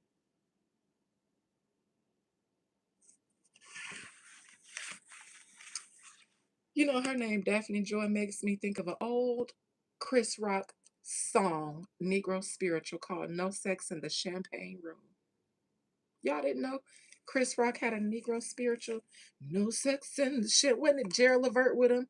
No sex in the champagne room. No sex in the champagne room. Who in the hell gets Gerald Levert or with whoever that was saying that shit and make a video for it? Classic. Ooh, good old days. All right. Bottom feeder Bati boy. DJ Academics. I see he done grew his braids out so he could look like a rich YN now. You know, he be having what who wear their hair like that? Was that like Pop Smoke or somebody? One of them rappers that used to wear their hair like DJ Academics be having his. I guess he got it platted up child and he be wearing his big chains child. Now Drake done gave him a whole ass AP like one of Future hoes. I know it's a chain. Drake done did Academics like Future do his hoes, giving them APs, except Academic got him a little owl chain. Child, child, with his child. Let me stop reading him down. I'm not supposed to be reading him just to shade him. So, Spirit, let's just get to it so I can figure out why the fuck I'm reading him. Because I don't just want to come on my create a topic to talk about him disparagingly. That's not what I like to do. But I don't know why Spirit told me to read this man knowing how I was going to cut up. All right. Most High Mother and Father God, please allow me to conjure the spirit, soul, and collective energy of DJ Goddamn Academics. What is his name? Percy? He got a Jamaican name. DJ Academics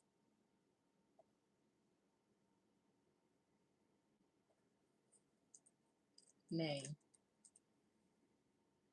Livingston George Allen. Livingston George Allen. A show enough Jamaican at Livingston. Livingston George Allen. Also occasionally known by his stage name Lil Ack. Now it's Big Ack. Bitch, when would you ever Lil anything? First and foremost. Okay. Spirit, please allow me to contract the spirit, soul, and collective energy of Livingston George Allen, better known as DJ Academics. Spirit, please compel DJ Academics to speak his spirit, soul, and energies true to me, keeping absolutely nothing from me, including that which he might like to keep from him own body hole. DJ Academics, Livingston, Livingston. Where's my bell? For some reason, I want to ring my bell. I had it last night because I was doing woo for one of the busted babies who ain't in here. Both of the bells is back down. Oh well. Livingston, DJ Academics, what's currently going on in your life? Spirit, highlight the mind, body, soul, and spirit of DJ Academics and tell me why must I read him today? Why is he afraid? Why is he a little shooketh? DJ Academics, your name been brought up in so much stuff. You know, first you was deposed for Megan and they tried to get you for Milagro and trying to say you had something to do with Tory Lanez and you just got a lot going on. Anyways, current position, temperance. This could be Jay-Z, Nicki Minaj, or somebody from the judicial system, possibly.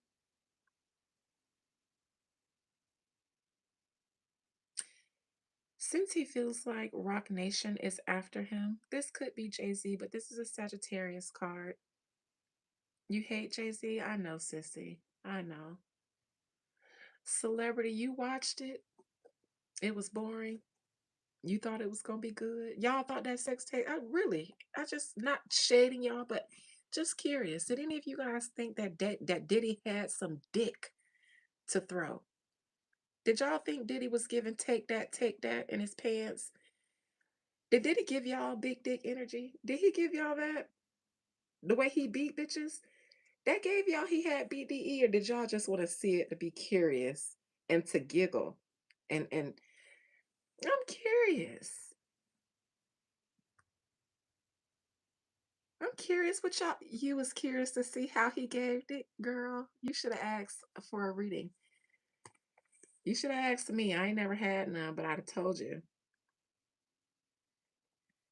And now look at you. Traumatized, trying to see if that man was throwing dick. And now look, you got 2 or 3 minutes out of your life wasted. And there was nothing to see here, folks. Mm, mm, mm, mm. Mm, mm, mm, mm. 39 minutes? See, I said 3. 39?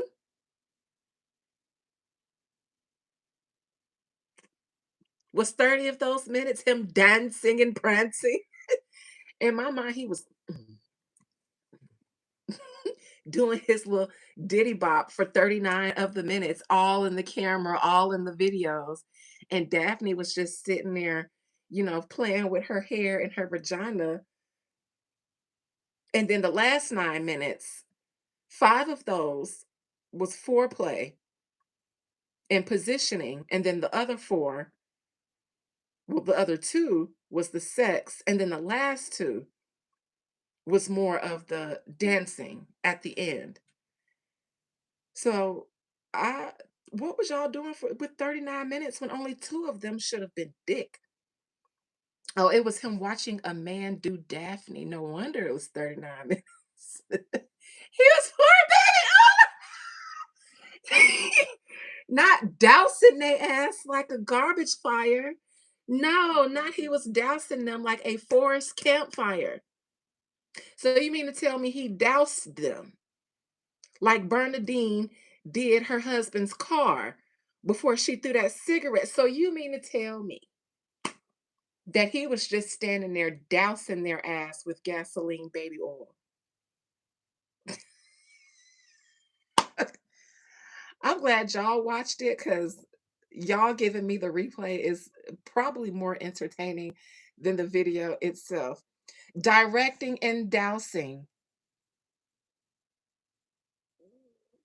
My stomach just growled. Directing and dousing is what Diddy was doing. Right there. Put her leg up. Put her leg up behind her neck. Right there. Oh, yeah. Now slide on her. Slide on her like this. Slide on her like this. Yeah. Yeah. Ooh, yeah. It's booty. Yes, Scorpio, come through with the cheeks. Yes. Like Stefan did. Stefan big or Will Smith big? Somebody please cite your sources for Adorn. She'd like to also do a research paper on the matter. Okay, so academics. I think that academics has inserted himself. It was a beautiful. Oh, his. It was a big D. Who? Oh, the dude's D. It was big. Yeah, but it was infected because it was inside of Daphne. I'm talking about his butt adorned. I think Will Smith got some. Y'all, listen, this is a different conversation. It's men's in here. Okay, they didn't come here for this. They saw me talking about academics and they thought this was going to be a sausage party. And here we are. I think I was talking about Will Smith's butt. He has a nice butt, but I do think Will Smith has meat. I think he has meat. I just think Will Smith got that meat. I do. Because he wifed Jada. And Jada had just got done messing with Tupac, and I think she liked thug niggas with big dicks. I think her strap is a big dick. So I don't think she would have married Will Smith unless it was big. Big or useful. I believe that. Will Smith looked like it. Listen, when you get old enough in life, and I ain't even no old lady, but since I came from the golden era of humanity, you can look at a man and almost tell. I knew my ex-husband wasn't gonna have nothing, and I was right. But I married him anyways because he was a good man, Savannah. And the ones I knew was gonna have it, I was right. And I even got surprised a few times. But I bet you I knew the ones who didn't. I knew they didn't. I knew they didn't, and they never did. It's a way that you could tell. And it's not any one thing. You just gotta size a man up. Mm-hmm. Mm-hmm.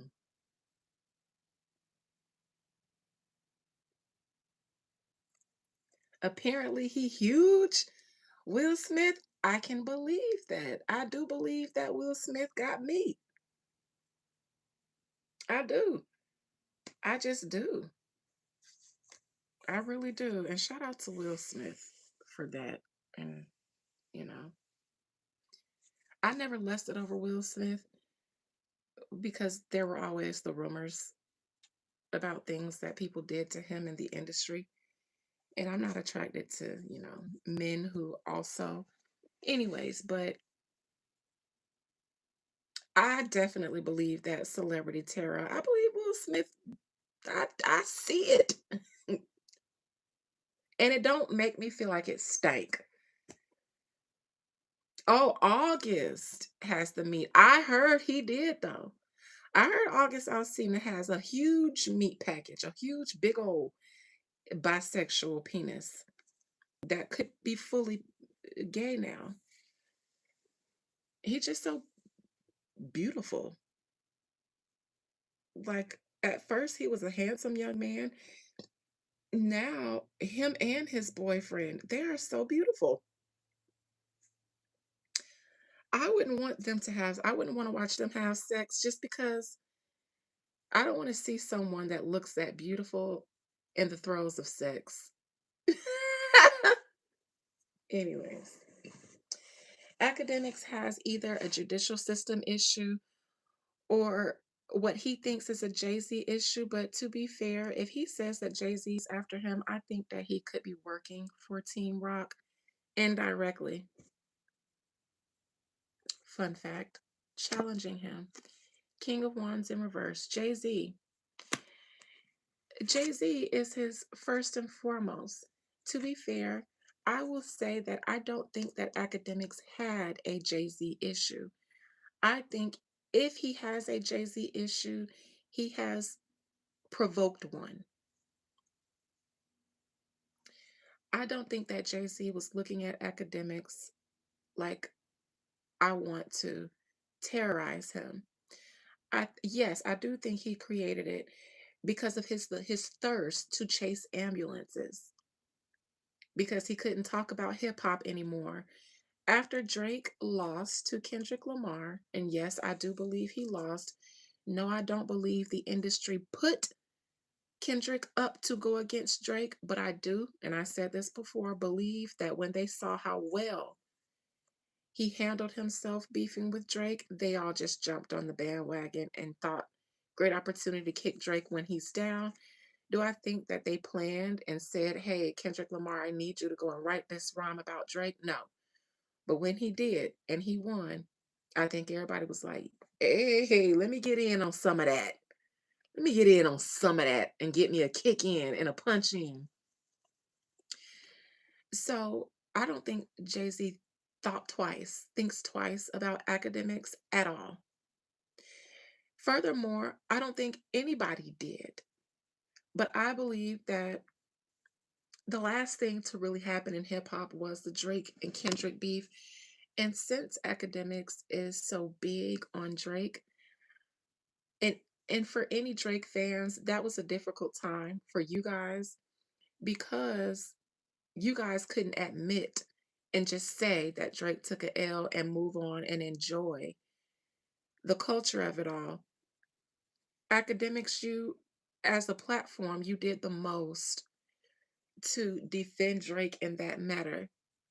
So much so that that's where I think you took on Jay-Z, because you guys were grasping at straws trying to find out how to make excuses for Drake's loss in that rap battle.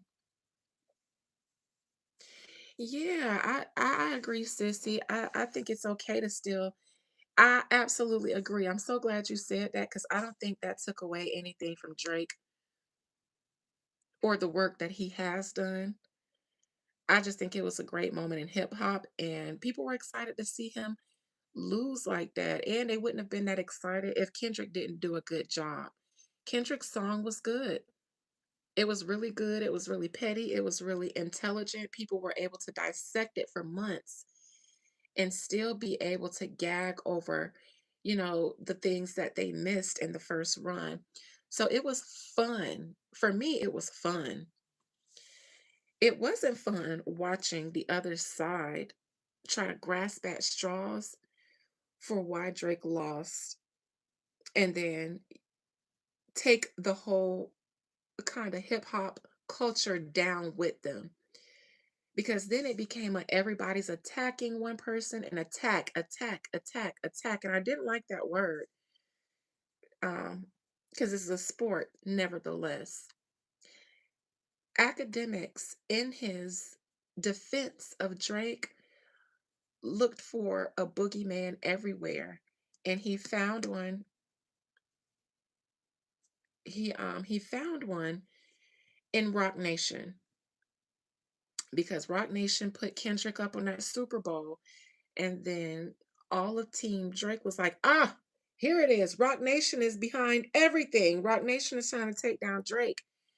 And again, I've said this before. I think that they used the opportunity that Kendrick presented. Hey, Wonder Woman T. I think they just jumped on Kendrick's bandwagon at the moment because they felt the impact of his song.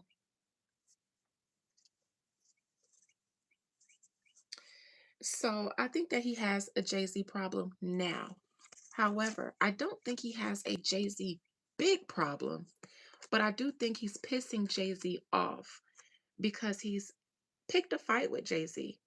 And now he's hearing rumors from Charlemagne that he might be being watched or something. So now he's really looking at Rock Nation, Rock Nation, Rock Nation. But I noticed in the past, Academic would insert himself in things because he started feeling like his era in hip hop commentary was coming to an end. So being thirsty for relevance, I believe now you've got some. Past position. The Hierophant in reverse. Academics, your gatekeeper had a bad day. And Academics, you were a gatekeeper in some way. You had a weird case too.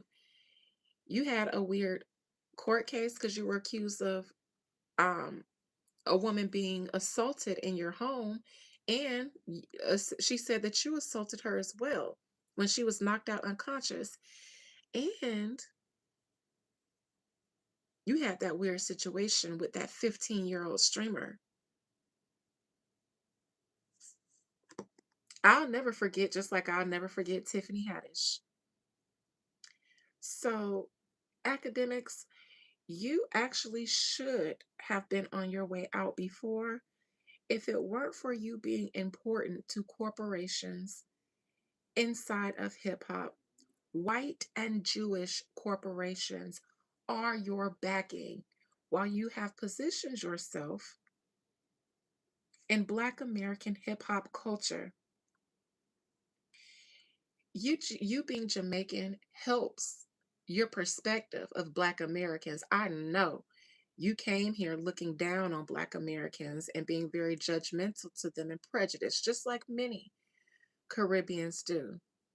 Then your claim to fame is capitalizing off of the worst parts of Black American culture, some of that being the Chirac saga, with all of the deaths and beefs that were happening in Chirac. That's when you got your claim to fame. Then you became known for being a voice and being very opinionated, but one could say that it was less opinions and more just bullshit or bias. With that being said, this feels like you chose to go down with Drake. You start feeling like the industry was against Drake when really Drake lost a fight and then went to the police station. If the industry wasn't against Drake at the beginning of his beef with Kendrick, then he might have made some connections after he went to court. Because I do not see that the industry put together a conspiracy for Lamar to take down Drake. To be honest, for that to be true, that would have to mean that the industry already knew that Kendrick Lamar was better than Drake if they went to him and put him up to take him down. That means they already felt like there's somebody in the cut that we know can take you down. And if we need to, we'll put him on you. So let's just say that even if they didn't, if they did, it means that they believe that Kendrick Lamar could lyrically annihilate you. With that being said, I don't think they needed to because Kendrick Lamar can lyrically annihilate you, and he did. But when he did, I do believe that they used that. A lot of them used it as an advantage. Do I think maybe they went to Future to set it up? Yes. I think you should be more mad at Future because Kendrick Lamar gives me he has some sort of morals or ethics. And I know that you guys had a friendly, unfriendly rivalry in the past. But to be honest, it looked more like if your label, who wanted you ruined because of your contract, it sounds more likely to me that they would go to Future. For one, you and Kendrick were supposed to be rivals.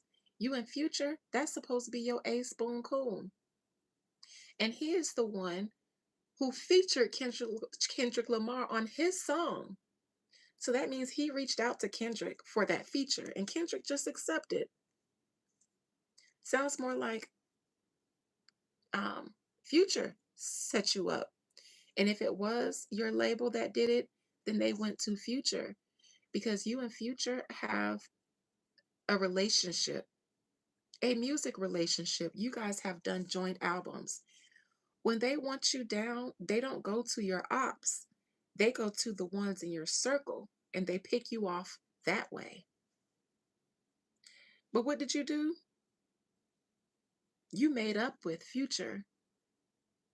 Anyways, I'm not reading Drake, but I could. Is he a Karen? Yes. He's Jewish and he was raised by his white mother. I don't care what race his daddy is. He was raised by his white mother. And that's the difference when it comes with mixed people. I need to know if your mama raised you and if she was the white one. Because then I'm going to be careful. I won't say I'm going to dismiss you, but I'll be careful because I'll be looking for your white side to show up a little bit more prevalent if it was with your daddy being white and your mama being black. All right, so DJ Academics, you ran a campaign for Drake to keep his name and his honor alive, and you kind of created a fight with a lot of big wigs on something that you knew nothing about. That's what it looks like. But it also seems in the past, Academics, that you were awarded for being an entertaining cancer to the Black community. Furthermore, black males. There are a lot of, hey Q, there are plenty female and women celebrities, actresses, models, IG models, influencers, singers, rappers. There's enough influence for the women, but they needed somebody to influence the young black men too. They don't have enough influence. They don't have enough voices to shape and narrate their thoughts and ideas. Women do. In came the streamers and podcasters. So, academics, your purpose has always been entertainment and keeping it very low vibrational for the black men.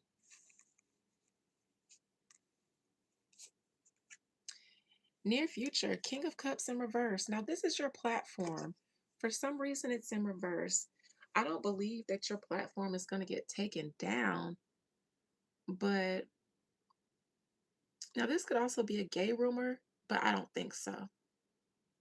Everybody already knows that. If you're not gay, then you would be.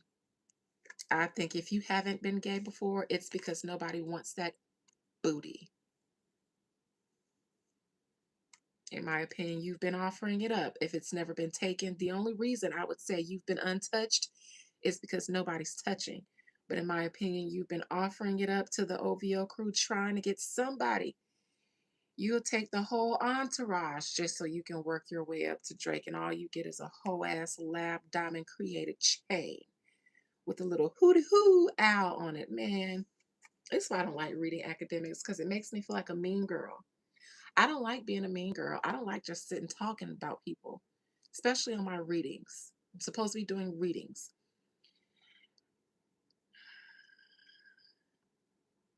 Academics, if you don't leave Jay Z alone, he's going to pull his strings and affect your platform. You talk a lot about Drake being botted, but let's really talk about it. Let's really talk about bots. Because if you all want to be 100 in this streaming era, you guys wouldn't have any of your faves if it wasn't for botting. There are bots in blogs. There are bots on social media platforms in the comments of popular pages. There are bots on YouTube. There are bots on every streaming platform. Why? Because we live in a digital age. However, there's a large part of humanity, and that's what the social media world doesn't want you to think. They want you to think that everybody's on social media and everybody's in the internet, engaging with life through the internet. That is not true. That world is still a minority. The majority of humans are still outside and disengaging with social media because people have kids, they have families, they have businesses. So not everybody lives in that world.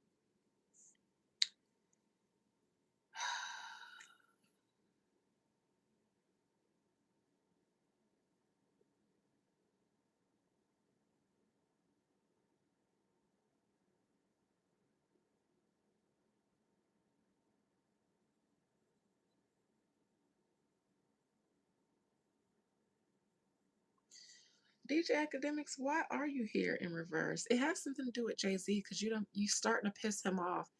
And I think his problem with you is he just doesn't want you talking about him or trying to tie your conspiracy theories. I don't know if this is Charlemagne. It could be Charlemagne too. It's some male with a platform. Academic Charlemagne, one of you. Could be academic spilling tea or Charlemagne, one of them. One of those guys with a platform might be oversharing in the near future.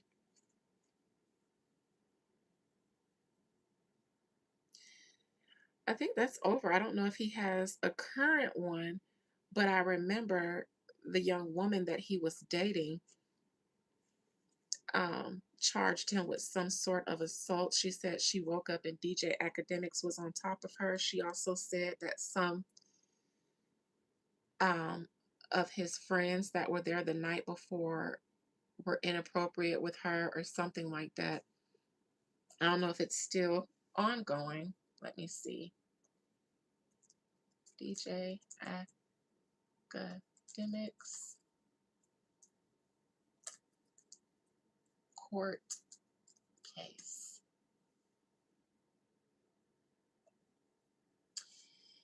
He was sued in May 2024 for alleged rape, sexual assault, and defamation by a woman named Fawzia Zia Abashe.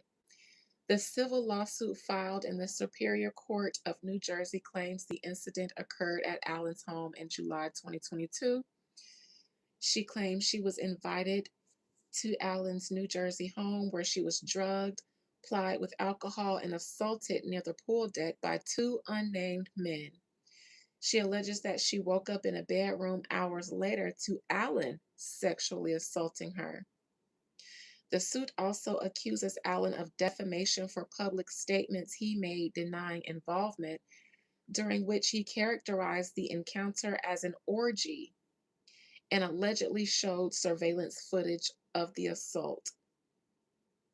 So that's that. Celebrity Tara. Of course.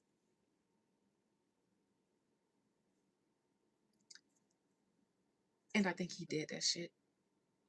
But I just think so. All right. Crowning Allen. Hmm. Five of Pentacles in reverse. This is him actually finally being noticed by Jewish Drake. Upright, abandonment issues. He's just chasing behind Drake, hoping to get his attention, and Drake was literally acting like he didn't exist. All of a sudden now, he's giving him a hoo-hoo. He's giving him an owl change. DJ Academics is just happy to finally be in the inner courts, as he thinks, of Drake. DJ Academics, fun fact, you're not in the inner courts with Drake. In my opinion, he absolutely does not like you. He does not like you. You want to know why? Because you've been too thirsty. You know what powerful people like? Power, confidence. At the base of confident energy is power. Self sovereignty is a form of power. Powerful people like power. They hate people that beg. They hate people that, kind of fall over themselves over him. Over them. They don't mind having fans and worshipers, but the kind that kind of degrade themselves just to worship you, nobody has respect for them. And if you did not serve a purpose currently, you would still be getting his Jewish light skinned biracial booty cheeks to kiss. I promise you. And Academics, having the Five of Pentacles in reverse crowning you, that means you know. But you're just happy. You're just happy to be on the inside now. But you know that he's not valued you all of this time. But now that he does, it has to be strategic. You don't care though. A little piece of that man is better than no piece at all for you. This is why I can't get Bati Boy out of my system when I read you, because the way you've been on your knees begging for Drake to just imagine Drake knowing his power and seeing you begging to take his Drake penis and him saying, no, you can't even suck my. Man, listen, because I've done that to a man before, but to show him my power over him, it was a power move. This man was begging to do everything to me. Man, I do this. I suck your toes. I eat your booty. And do all of that sound good? It would have if I had more respect for him. because he just spent so much time begging that all of the things he said that he begged to do, I couldn't even get turned on by it. I don't want you to do none of that shit to me, but because you're willing to degrade yourself to do it. So I don't want that from you. And I tell all my cousins and everybody that he want to eat my booty. He eat booty because bitch, have some respect for yourself. I don't want to disrespect you. Drake does though. Drake doesn't mind it. And DJ Academics, this makes me like you even less because I feel like you being used, but all you wanted to do was be used by Drake. And I don't know why you feel well, I do see Drake is involved with some other stuff, maybe that gambling stuff. You want into the inner courts, not just for proximity to Drake, but also because of being put on to the next level, like what the bosses are involved in, how the bosses are making their money.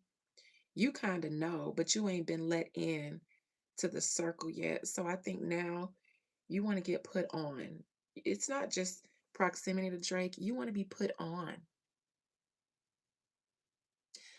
Adorned, absolutely. And I hate that for them. I hate it for us women because we love them. But we got to sit back when they be being groupies and shit, just trying to find respect for our man, but at the same time losing it. Look at his ass begging for that nigga.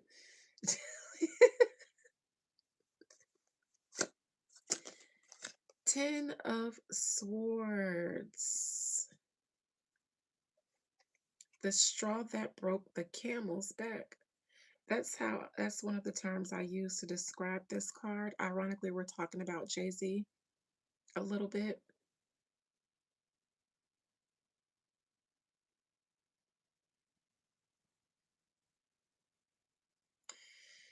The problem is that things got litigious and then it became a nasty battle between Drake and his label. Things got litigious. And I'm not going to say who else they tapped to kind of go at Drake after his label was involved. I'm going to say this. I do believe Drake's label tried to ruin him before and after the Kendrick song.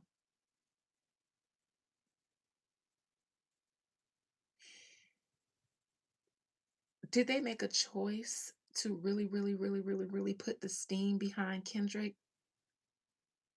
Yes.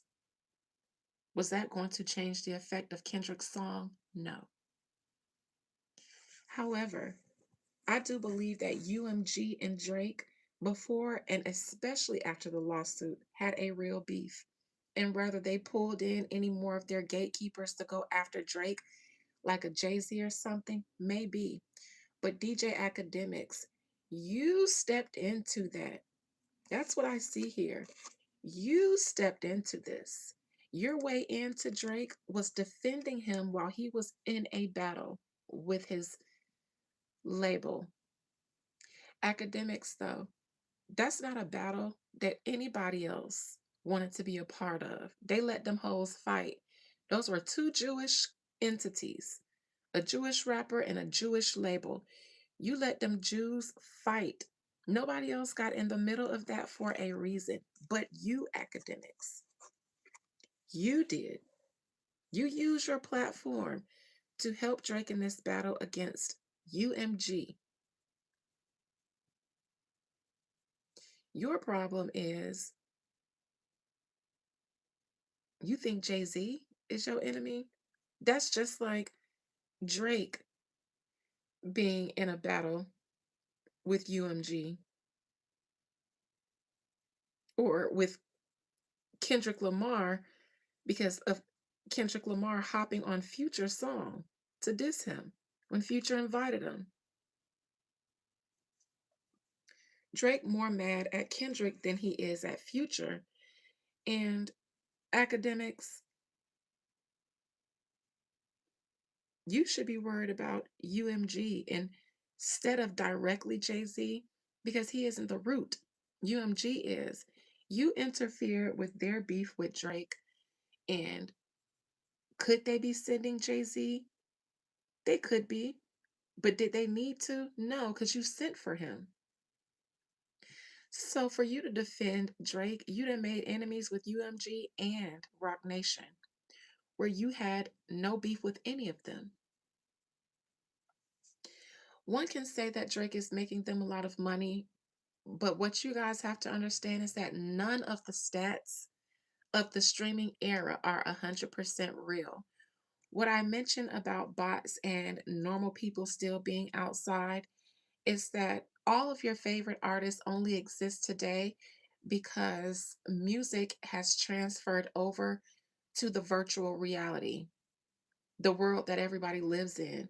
When you had record sales, radio plays, award shows, performances and tours, interviews, magazine covers, stuff like that, it was a lot harder to make an artist famous without them organically catching on. In this new world where everything exists in a digital world and technology runs the world now, it's the new norm. And any conversations about who is using bots is just about whose team or whose label can afford to out somebody else because their shit is wrapped up tight. You guys wouldn't have any of your stats or any of your record breaking numbers if it wasn't for manipulations with technology. Period. None of them would exist today having the records and the numbers that they would without manipulation. Because, for one, the people who made celebrities are grown now. This generation, for one, doesn't have the buying power. Two, they don't have the cognitive abilities to appreciate the art of music anymore. This isn't even an opinion from generation to generation or a critique. This is an observation. Cognitive abilities have been cut off. They start trying to do that even before I got into high school when they start taking certain parts of our curriculum out of the school. We watched them start attacking our minds. Fortunately, the setup was for the generation that was coming after mine. So yeah, it's they can make AI singers now. They don't even need your favorite artist to show up.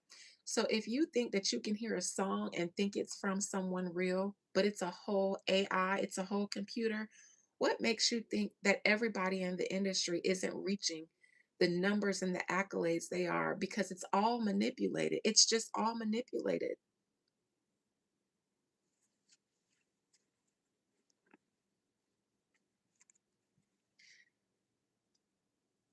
It's just all manipulated, period. So I don't think Drake is making anybody a lot of money. I don't think that these record labels have been making a lot of money since the days of the old industry.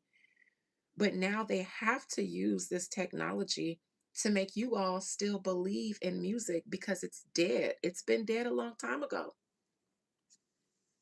You all wouldn't even know if you were listening to a real person singing or not anymore because the technology is so good. So, what incentive would they have to put a lot of money behind humans when technology can make sure that fickle humans aren't the deciding factor of their investment?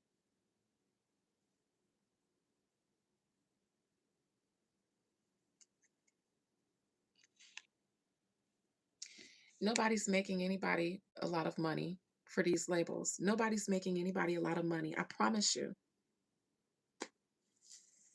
That's why the industry is dead. If they were making labels a lot of money, the industry wouldn't be dead. They don't believe in nobody, and they don't have to. Nobody has been able to show up as a real artist. And they can say that the old industry or the old days is dead, but the industry died with it. We might be old and outdated, But once we aged out of being able to influence you guys' generations or the younger generations, they just start plugging people in wherever they could and hoping it worked for a little bit to recoup something. But they don't believe in you guys anymore. Everything's a quick fix now. For as long as the current trend is in, for as long as they can trick you with technology and metrics, and anybody can come out and tweet that an artist just broke a record. You, as the consumer, have no way of verifying that. You have no way of verifying if any of the billionaires that Forbes said are billionaires are really billionaires. But you guys can only take their word for it and then start treating those people like they're royalty when they might have $1 in their account before it said they're a billionaire. So now all the masses are going to worship them as a world elite when they're poorer than you. Anyways, ain't nobody making nobody no money. Justice, court stuff, investigations, court stuff, lawsuits, trials, contracts. DJ Academics has been talking about all of them. He's been involving himself in every conspiracy theory that's been out there in the past 5 or 6 months. He's found a way to attach his name to it so that he can maintain relevancy. In regard, he's ended up in a deposition and all kinds of things. And he ended up in that deposition with Milagro and Tory Lanez, not because of his affiliation with Tory Lanez, but because once he saw the controversy surrounding Milagro, then he started reaching out to her, trying to show her some form of support. I remember that he said that he was going to help her out or give her money or donate to her cause. And I don't think he ever did, because I remember after she lost her trial or when she was losing her attorneys, I remember hearing her say or talk about all the celebrity people who was all up in her inbox hyping her up about the Tory Lane stuff. But when it came time to hire an attorneys, none of them donated any money. So again, he was only in that deposition with Rock Nation's attorneys because he inserted himself once he saw Milagro going through controversy because of the Tory Lanez trial. So then he wanted to reach out to her and create some form of relationship with her so that he can steal her relevancy, then ended up in a deposition with her ass. I'm telling you guys, ain't no telling what situation this is because he's asserted himself into so many people's legal battles or contractual battles. So currently, it feels like he is something legal is going on now that he's addressing. I don't know if it's an investigation, if it's a case of his own. Something's going on here that has to do with legalities or an investigation of some sort. How he's seen in the matter,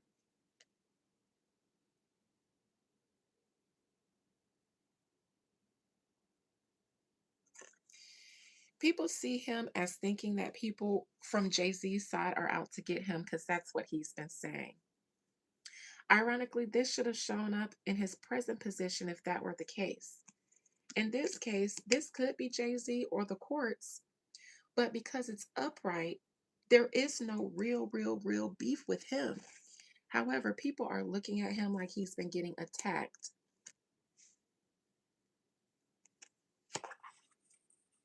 Hopes and fears. Four of Pentacles in reverse.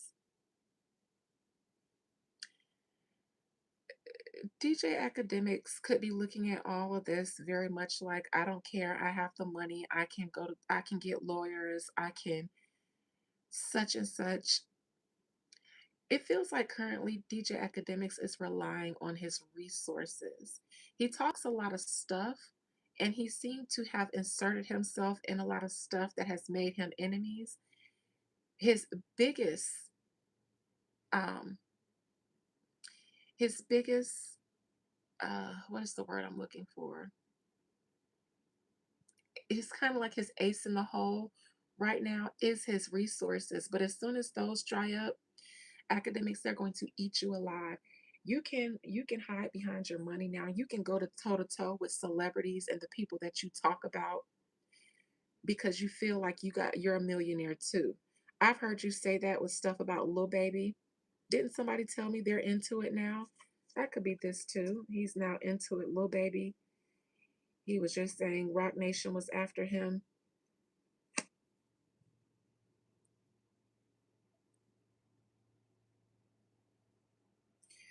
So you have to rely on your money because you talked a lot of shit and you talked a lot of big shit about what you have in comparison to these celebrities.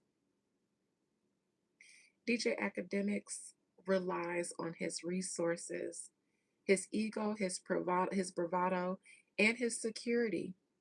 The moment he falls off financially, all his ops are going to descend upon him and he will be no longer. But that would happen if he went broke. Outcome, the Empress. Now, how the fuck is this your outcome? You don't have no wife, no baby mama, unless you done made a baby with somebody and it's about to come out. Little baby just called him a little bitch. All right. He's into it with everybody, so this makes sense. The Empress. He could possibly trigger or turn his attention towards Jada Waiter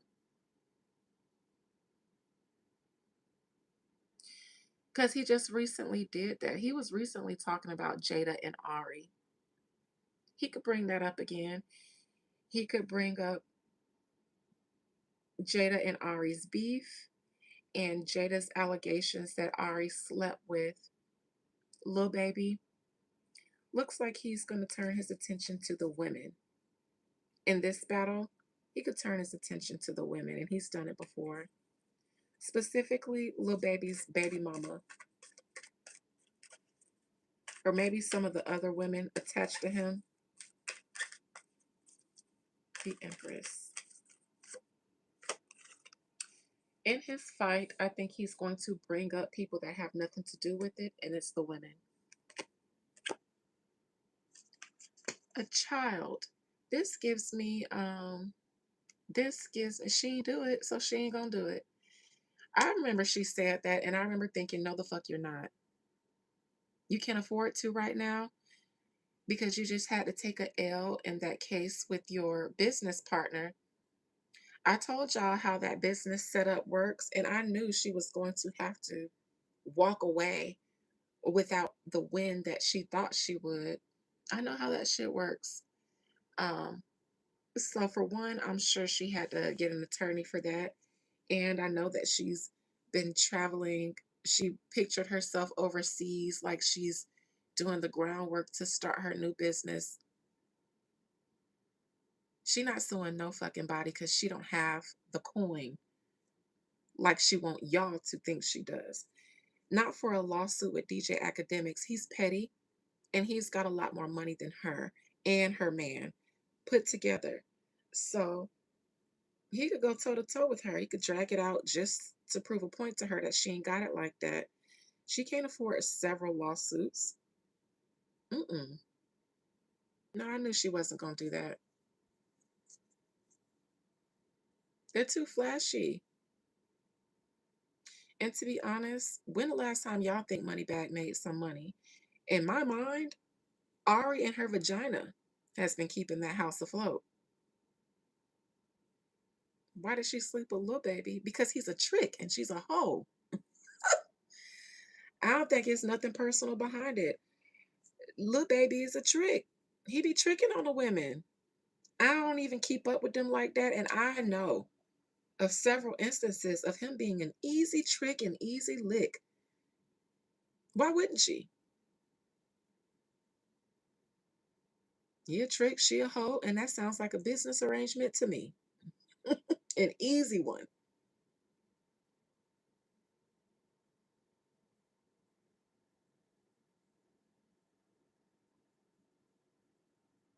Adorned. You never saw her for a hoe?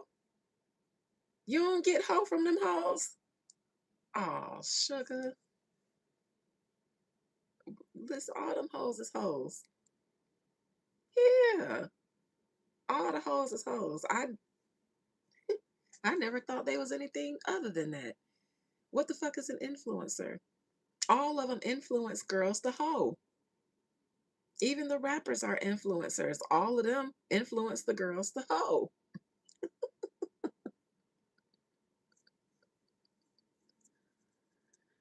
Hoe and hot girl summer. That's all they want y'all to do. Hoe and hot girl. That's all. Ain't I ain't saying that. What's wrong with getting tricked now? And I'm telling you, little baby is an easy trick. Y'all can do it too. Adorn, take your ass down to the A and find little baby and get you something out of it too.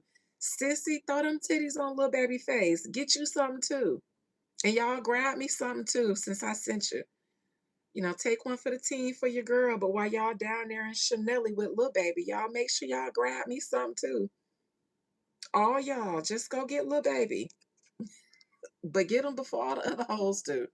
And he might not have no more coin.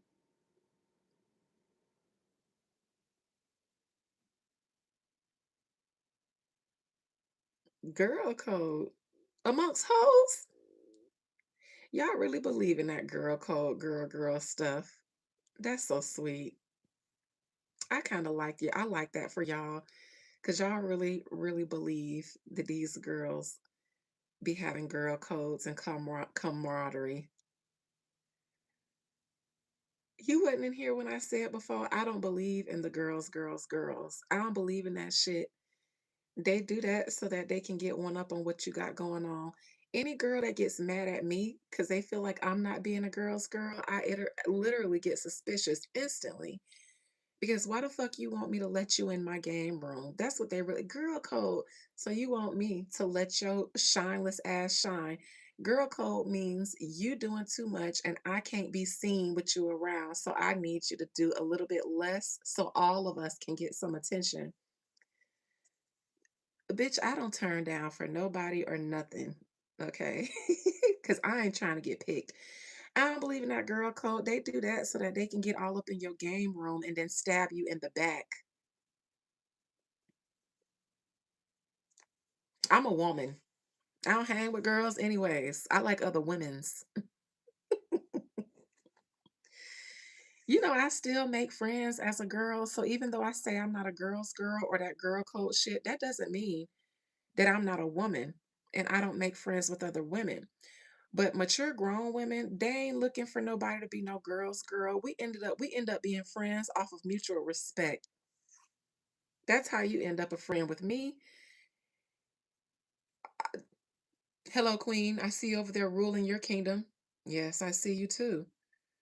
You a strong, powerful queen, ain't you? Yes, I am. Touche, sister.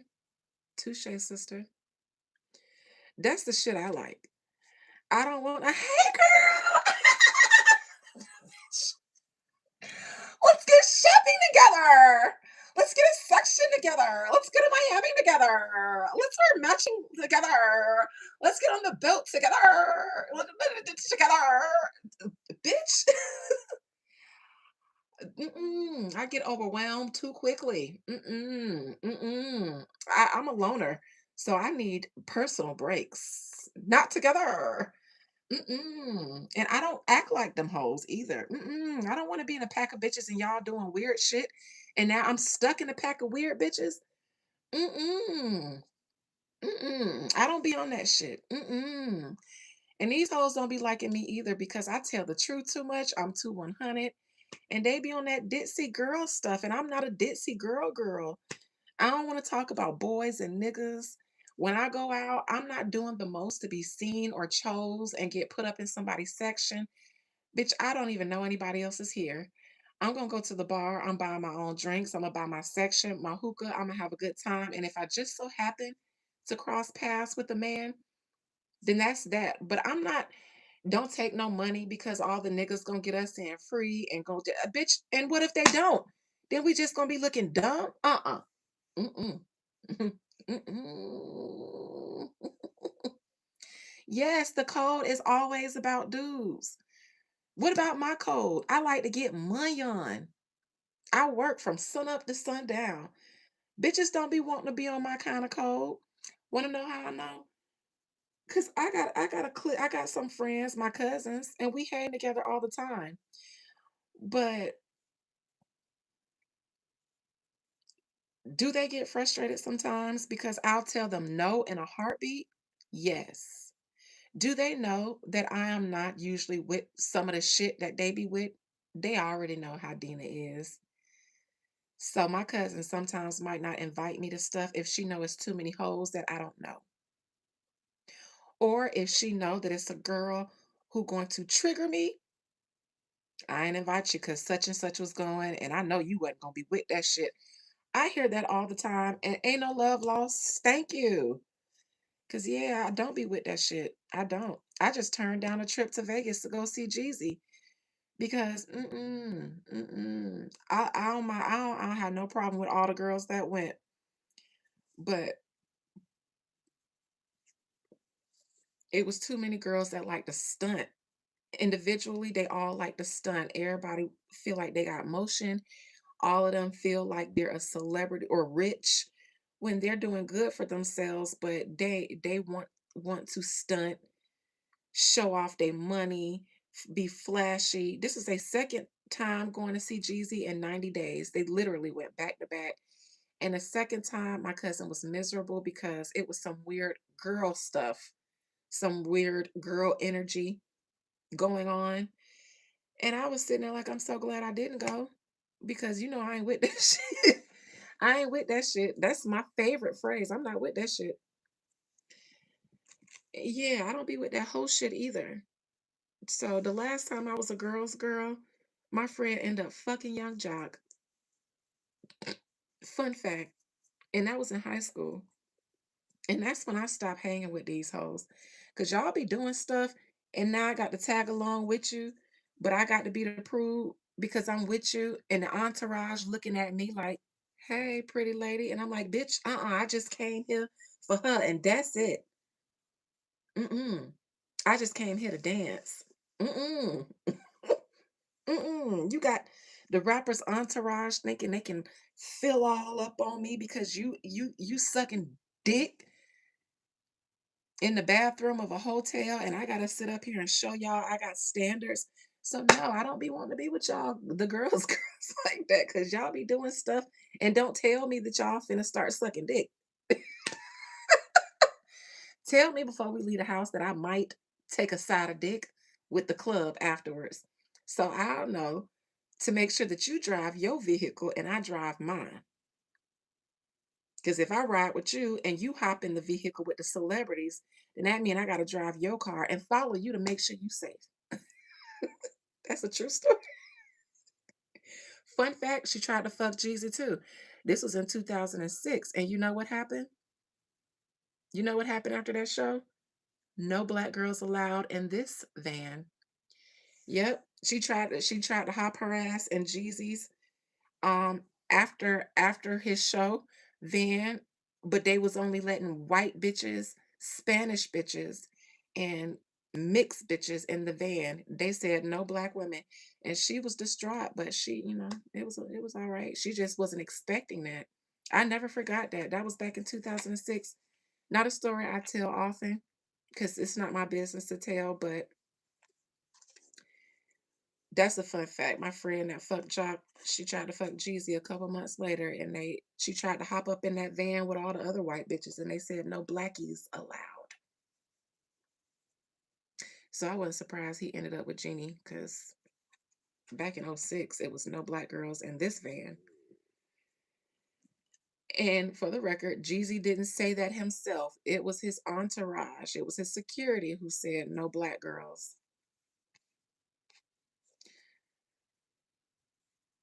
Yep. Yep.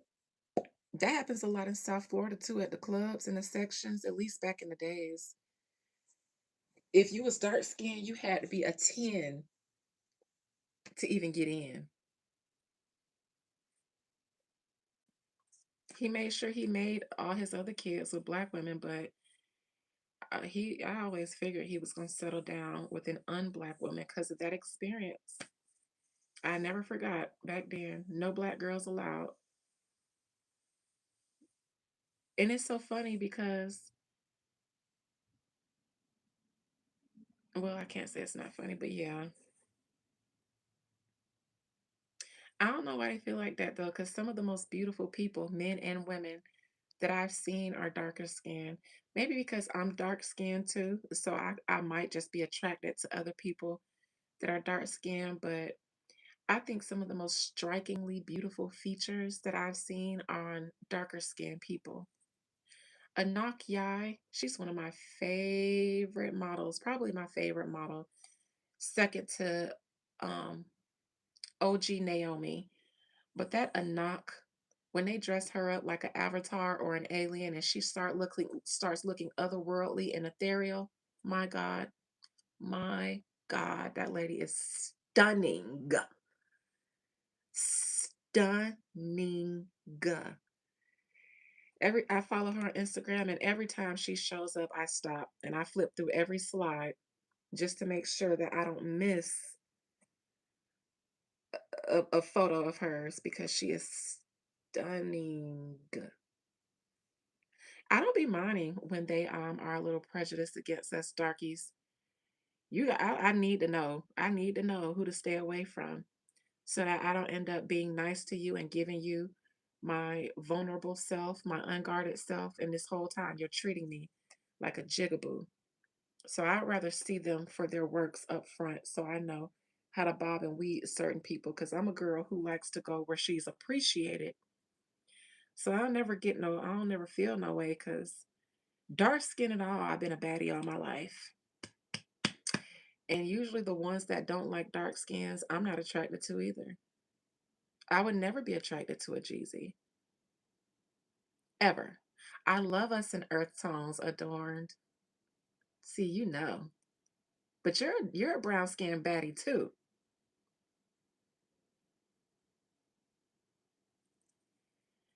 And she was probably the most valuable woman he's dealt with since Rihanna. She's smart, she's self-sufficient, probably a better songwriter than him. She's equally talented. She's beautiful. She's probably too much for him.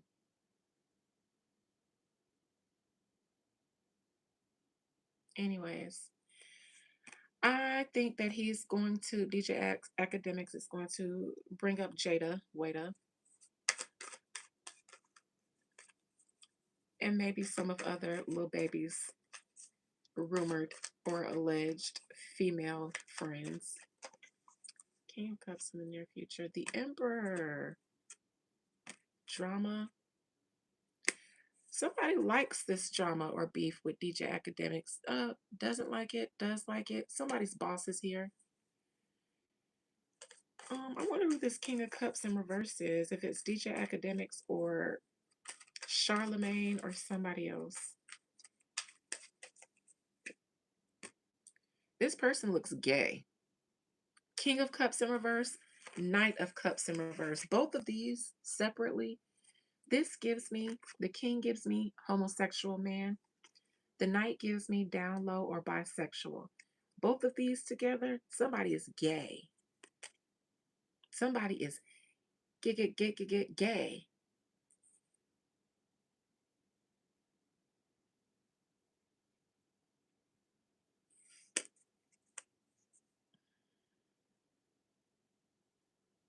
Don't talk about the woman who sued Megan Thee Stallion. Who is that? I see a woman here, a litigious woman. Drama, King of Pentacles, Drake's rich daddy, or Drake, gambling, stake. Mm.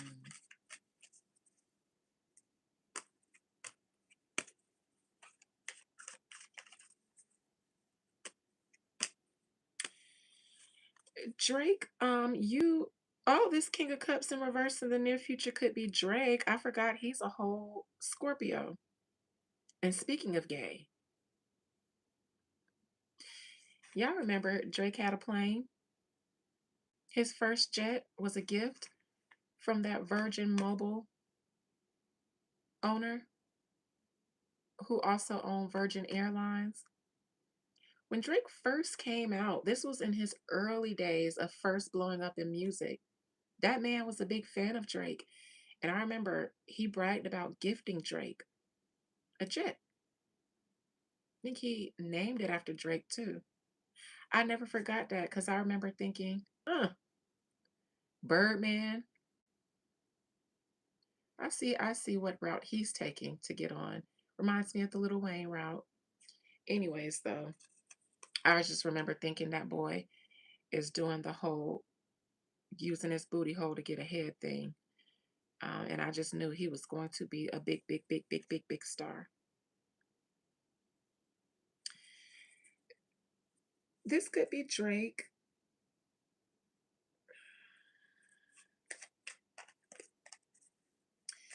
Drake seemed to have befriended academics in order to prevent something. There's an investigation into Drake and his business dealings with that gambling company.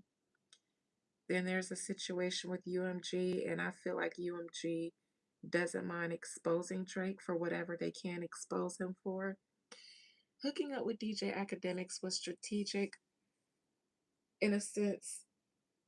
He is going to steer some conversations away from some things that are going on behind the scenes with Drake and him. And Academics is going to continue to go after and create enemies because both, I think the whole OVO crew, including DJ Academics, have an investigation going on with them. In Academics, you might have avoided this had you not been so thirsty for Drake's balls down your throat. Sounds like you wanted a semen shake, and all you wanted it was from Drake. And now you will inherit his issues. It looks that way. However, that's not necessarily going to be what he talks about the most. He's got this beef with Lil Baby to distract himself from the issues that he has going on and the legit fears and concerns he has somewhere in the legal or judicial system.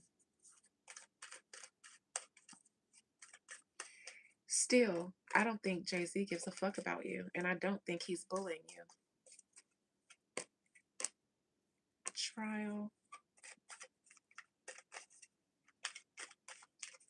Jay-Z has something else going on right now. Leftovers from the Diddy situation because Jay-Z was named on there, but he was the unnamed person when that case first came out before the trial started, and they said Diddy and another celebrity who was able to keep their name hidden. And I told you guys back then who it was, and I told y'all that Jay-Z has some shit going on legally that affect that at the same time as Diddy. Jay-Z got some shit going on left over from the Diddy situation.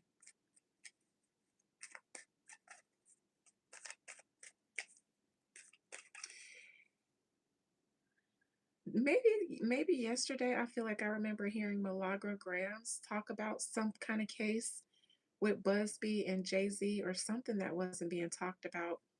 That's what Jay-Z has going on. Academics. Oh, it's because one of the assailant that Tony Busby was working with who dropped her case, it wasn't because they didn't have a case, but because they were being threatened and bullied by people that seemed like they were attached to Jay-Z. So allegedly the woman got afraid and pulled her case. That's how Busby lost. He absolutely did. Sissy Barbie. Busby was not an ambulance chaser. I don't see that. When is his downfall? I mean, if you want dates, then you have to ask that white lady to ask her source. I said 2 years ago that they were going to try to get Jay-Z, but it wasn't going to be easy. I also said that they have been crumbling because I saw the tower in reverse. It's just been a very slow and controlled tumble. Does anybody think that they're still as upstanding and as strong as they used to be?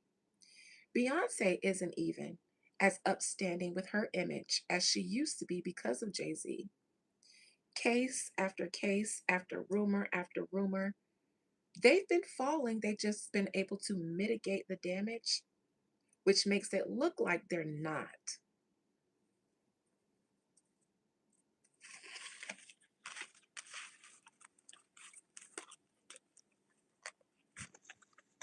The judge keeps throwing out Jay Z's claims.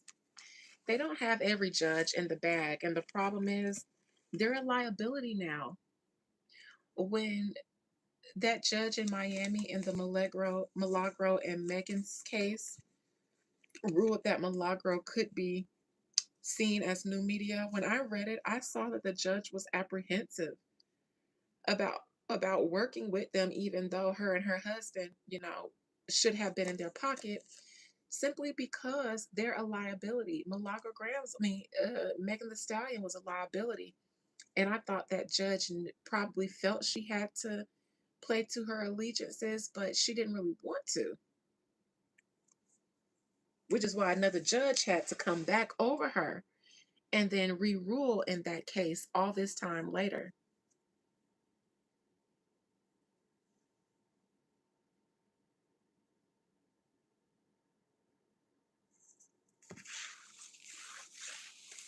I know one thing. If there was ever another psychic or reader or anybody in this line of work or anybody that ever start coming for me public, y'all know who y'all won't see? It's my motherfucking mama. Because I'm gonna keep my family out of it and in the house. Because the minute somebody go to mention in her name, now it started as something, superficial and just fodder to something dangerous. So I'm gonna tell my mama off rip to shut your motherfucking mouth and stay out of it, because if somebody come at you wrong, then I got to take this to a level that can't none of us turn it back from. So I need everybody I love to stay out the way. Please don't get involved in this and make nobody feel like they can talk to you any kind of way.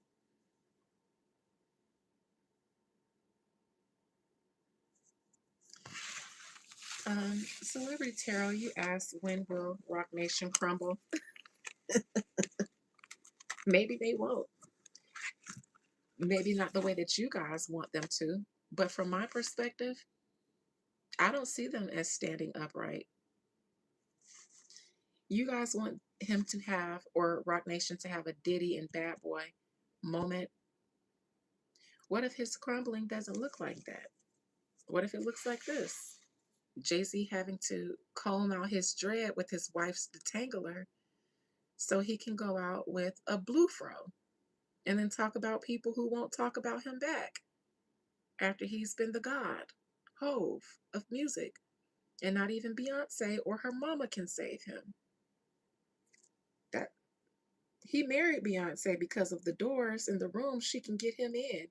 Now her or her mama can't save them. I definitely.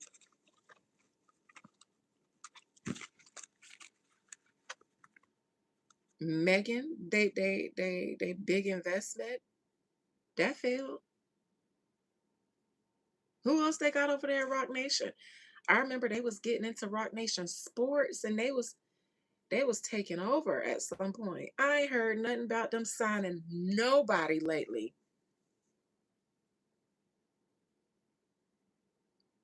Was they last success story Rihanna? No, they last success story was Jay Z signing with the NFL and all that other stuff. Rock Nation, yep, Live Nation lost their. Listen, y'all ain't paying attention. Because y'all be wanting to see karma show up a certain way for people that y'all miss it when it hit.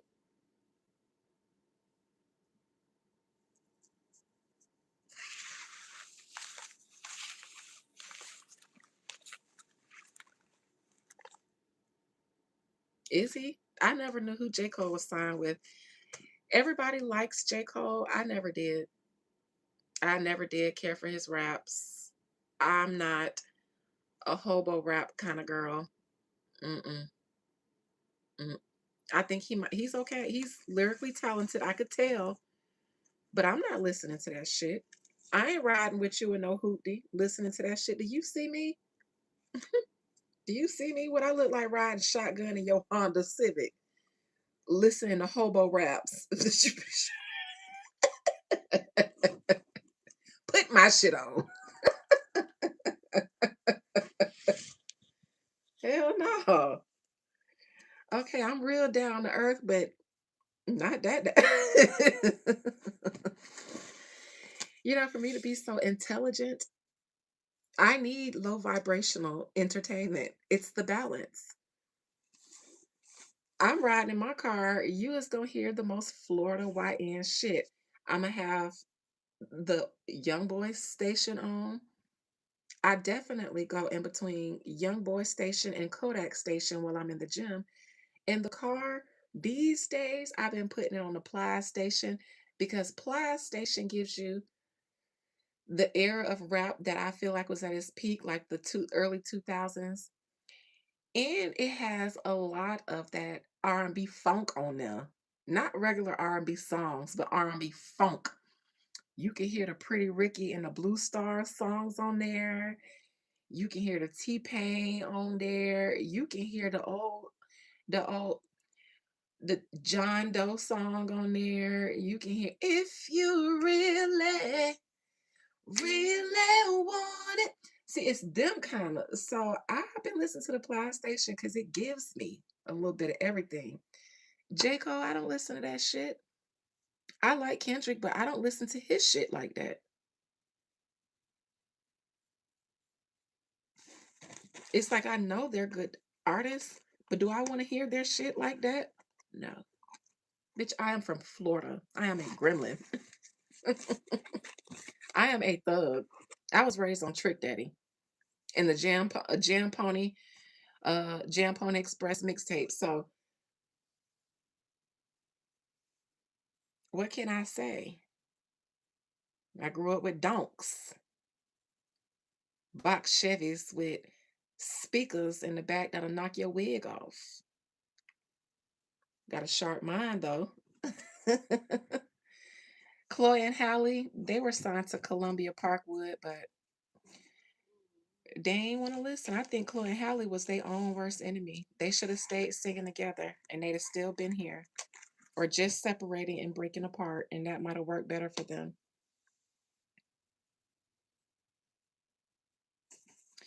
But let's see, before I go,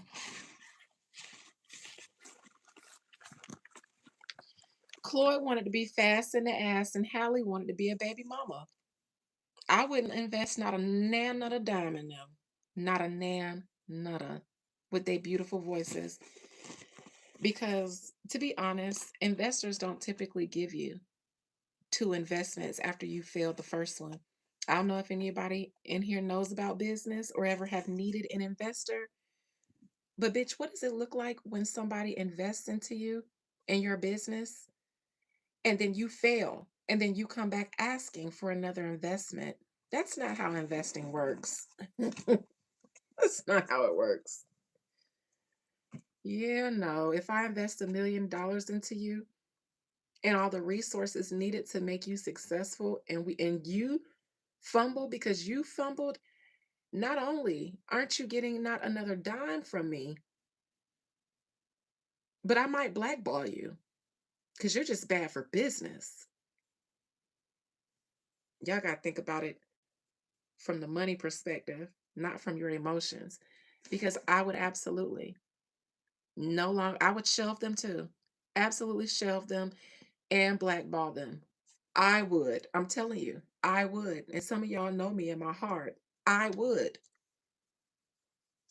Because you tried it. You tried it. Chloe is trying though. She fucked it up. She fucked it up first. Out the gate. There was a blueprint. She didn't want it.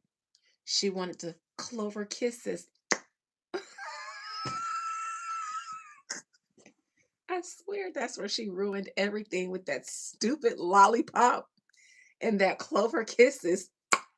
That did it for Beyonce. I know it did. As a Virgo, that clover kisses and that pop, That had to have killed Beyonce.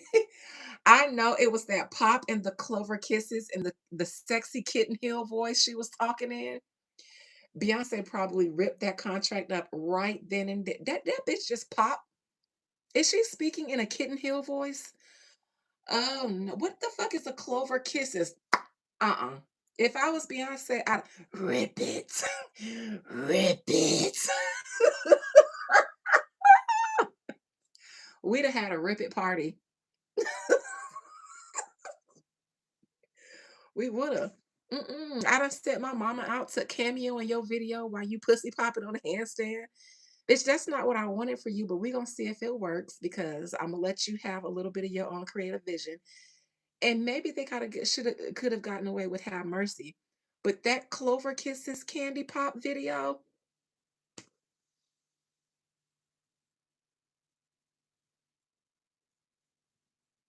see Adorn, you be out of the mix. And you be you be advocating for the girls and you be out of the mix. The Have Mercy song, when Mama Tina made a cameo, she rode by like Snoop Dogg and Baby Boy and rolled the window down a little bit and then pulled off with her fresh perm. The Have Mercy video, the booty so big and she was dancing and turning in the sun, in the sun, whatever. I don't know what dance she did, but I think she pussy popped on the handstand or did a split or something. I don't know. But that ass was assing in that video, and she could have got away with that if it wasn't for that Candy Clover kisses in a kitten heel voice. And my sisters loved Chloe and Halle. My youngest sister, she loved Chloe and Halle. And she and her daughters like a lot of their songs because she still plays their joint music together in her car. My sister's a little square, and she's a mom of two girls, so she's very particular about what she lets them listen to. And my niece used to, when she was 4, she used to walk around singing that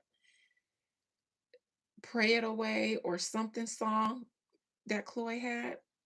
My niece was singing that. So my sister supported Chloe and Halle, and their daughters were being raised on Chloe and Halle. But now they don't make that music no more. So my sisters can't listen to them and she can't introduce them to her girls because they wanted to go and be a baby mama and a hoe. Meanwhile, I physically see a generation who enjoys them, buys their stuff. My sister is square. She buys music and plays it for her daughters. So my sister is not letting her daughters listening to that booty so big, booty, and she not letting her daughters do that. But she definitely would have let them listen to all the other stuff that they made together. So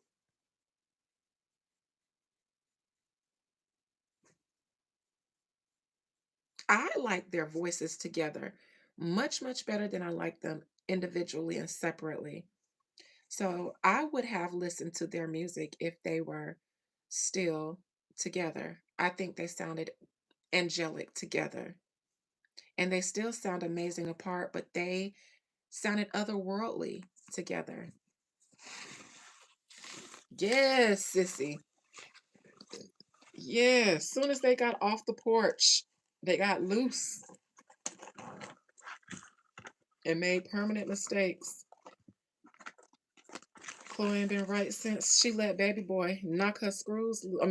Burner Boy knock her screws loose. And that's funny because one of them girls he messed with, said he had a little one. I don't know if he got a little one, but he looked like he monkey fucked her. And sometimes them be the ones. It ain't gotta be big, but he seemed like he fucked the the the motherland monkey out of her and had her looking all googly eyed for a while. She ain't been right since then, girl. You thought you wanted to be a hot girl till Barna Boy put that Nigerian giant in your ass, and girl, she ain't been right since. Now she over there playing Avatar with Timberland, and she was on something. Sissy, she was on something. I remember a young man had me looking like Chloe was looking with Burna Boy. Whoo, I remember that young man. Whew. He was 19, I was 17. He from the Virgin Islands, and oh, as a young whippersnapper, he had no business doing me like that. He ain't had no business being built like that in his pants. And he ain't had no business doing me like that at 19 years old. And I have no business taking that kind of D at 17 years old.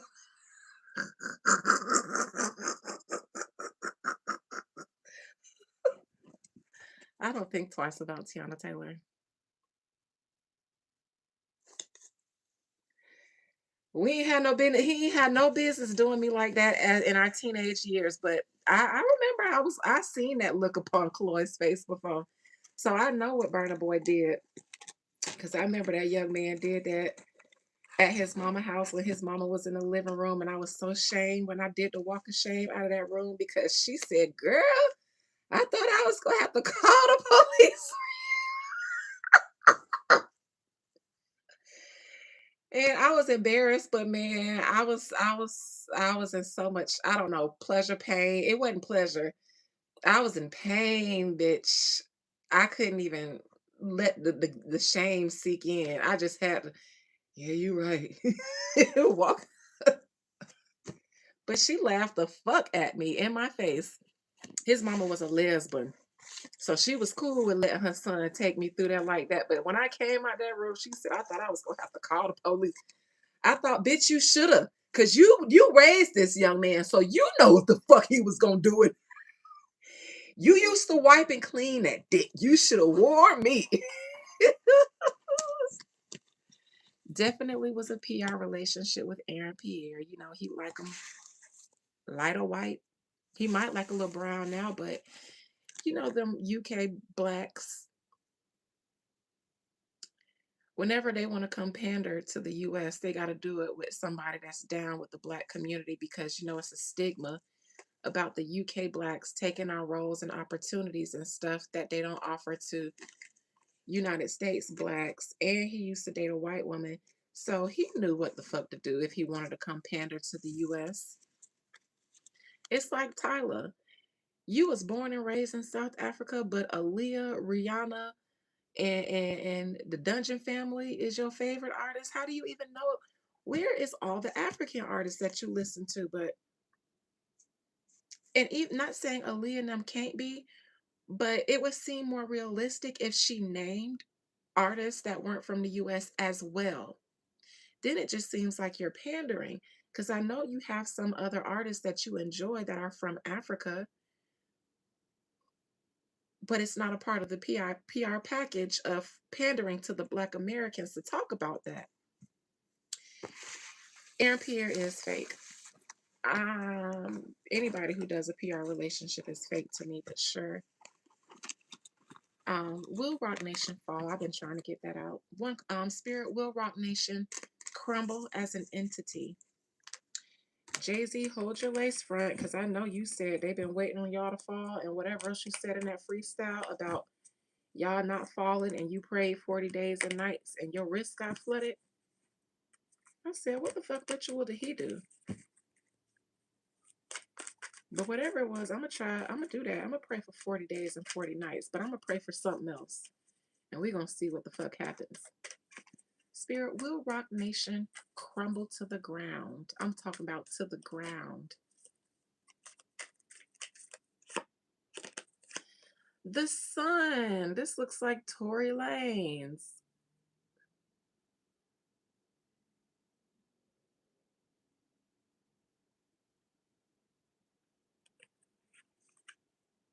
Ace of Cups in reverse. The world in reverse. Rock Nation was supposed to with this Tory Lanez situation, but they had to do so much. They had to suppress so much to not to have the trial go the way they wanted it. This tells me that the Tory Lanez situation is the thing that did them in. It will always be the thing that pierced the side of Jehovah. The Tory Lanez case is the spear that pierced the side of Jehovah. Now, We've been seeing them deal with stuff since then. The Diddy situation came after the Tory Lanez situation. So all of their current woes have all taken place after the Tory Lanez case. Were they cursed then? Yes, the fuck they were. So this to me says the only thing that could really stick on them is the Tory Lanez case, because there is a lot that was suppressed, hidden, and possibly destroyed in order to get his case the result that it did. That means that there are other people involved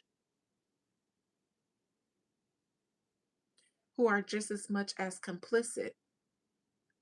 But having so many other people involved makes the situation a liability. So, with that being said, the Tory Lanez situation technically did take them down, but they have just been literally robbing Peter to pay Paul to get things suppressed. And everybody who helped them has to, at this point, continue to commit the crime with them because they're already knee deep in it and none of them want to go down for this. So every person that they paid off, bought off, owed them a favor, everybody has to also uphold what was done so that all of them aren't destroyed. But for me, does that mean that they have been taken down? Absolutely. Because at any given moment,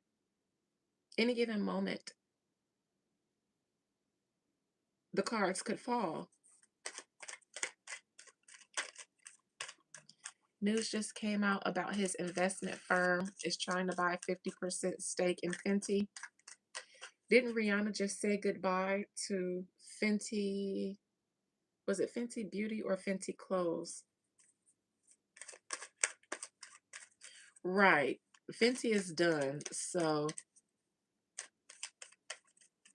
um, judgment in reverse. There was a bad judgment in this Tory Lanez case. And they wrote a sympathy and victim situation for this woman here, Megan Thee Stallion. Evidence and payments and favors owed.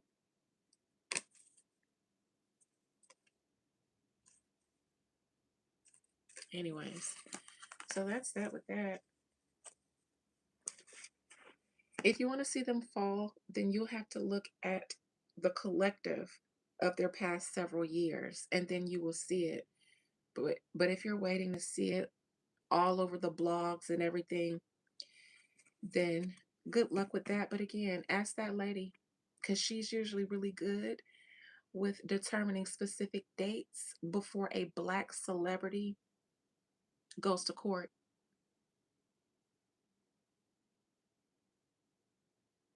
Then again, she been mighty quiet. I don't know. I don't watch her anymore, but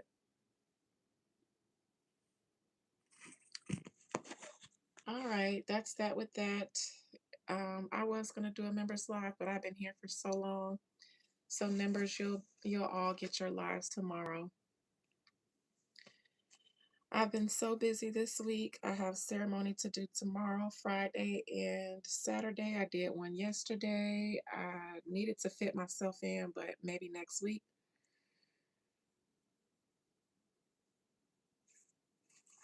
Um, so yeah. They've been looking for several ways to sabotage Rihanna. The most recent one with Tyler has failed, like I said it would. She's an annoying little girl. She's an annoying little girl. I don't think I like Tyler. She's an annoying little girl to me. She's a little girl.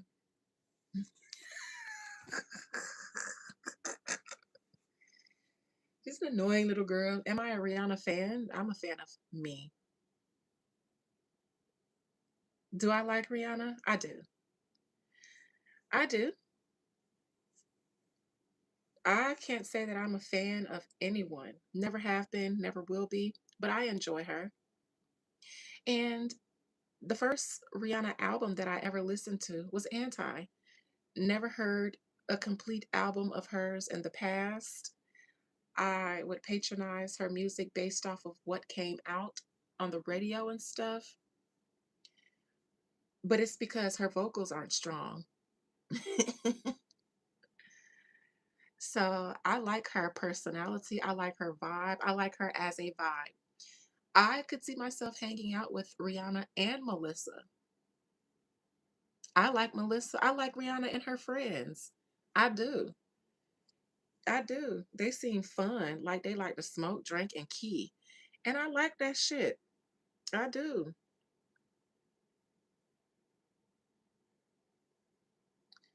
Um, but can I belt her catalog? Can I even recall it? No. You asked me about Anti? I know that one. I know that. Yes. So yeah, I like Rihanna. But a fan would means I'm a fan of her music. I prefer Beyonce musically, but I actually never saw any reason to compare them. And I like Beyonce pre coming out with Jay-Z. Like I like Destiny's Child Beyonce through B Day. After B Day, when she started incorporating Sasha, Sasha was boring to me. She still wasn't comfortable yet with integrating her high and low vibrational side. And once she did, then I could start enjoying that a little bit. The Beyonce, the self titled, that was her integrating them. Self titled. So I like Beyonce before and after the Sasha Fierce. I know, Celebrity Tarot. Everybody likes Beyonce's Four album, and I Am Sasha Fierce. Those are my two least favorite. My two least favorite. There are songs that I think are iconic on there, like I Care from Four and a few other ones. But as an album, B Day is no skips for me. I didn't care for the Sasha Fierce era. I like more soulful and sultry and R&B Beyonce. So, Writings on the Wall, classic for Destiny's Child. Even when it was DC3, I enjoyed their projects. I definitely enjoyed Dangerously in Love, her debut album. Perfect. I loved it. I loved it. I love a old nasty Destiny's Child and Beyonce and Missy Elliott um collaboration. So Dangerously in Love has zero skips for me. Zero. And then B Day, I love that Creole Louisiana energy that she gave. It gave very hot, humid. We outside barefoot in the bayous. I like that. I like that. What did she do after that? It goes blank in my mind because somewhere in there, Sasha Fierce stepped in, and I checked out, and then checked back in for self titled. I did love Black is King. I wish I felt like it was more authentic to her and that she just wasn't over there getting initiated and she was inspired by the moment. I wish she had stayed in her Afro bag, in her Afro beats. I think Beyonce should have created the genre Afro pop. I think that should have been her lane, period. I think if she had stayed in that bag, she single handedly could have done more for African music in the US. She should have stayed there. She should have stayed there. But these celebrities, they never, ever stick with the ancestors like they supposed to. Man, the fashions, her looks, she looked so good. She looked so tea. The dance, the music. I was here for that Black is King. I was here for it. Lemonade, love that shit too, because it had all kind of woo in it, and I'm a woo lady, so I loved it. Sorry had me in a chokehold for a long time in the video because they all just look so voodoo-y in the video. No, listen, no, respectfully. I can't expect an authentic African to feel like that about Black as King. Liv said, in my best judgmental Nigerian voice, no. I liked it for Beyonce's take on Afrobeats.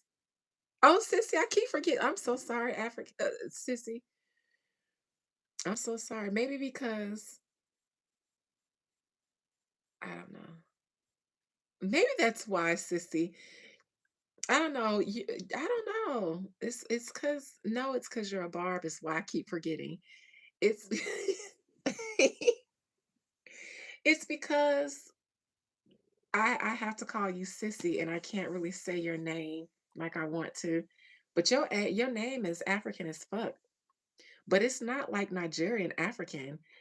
It's like East African as fuck. East or maybe North.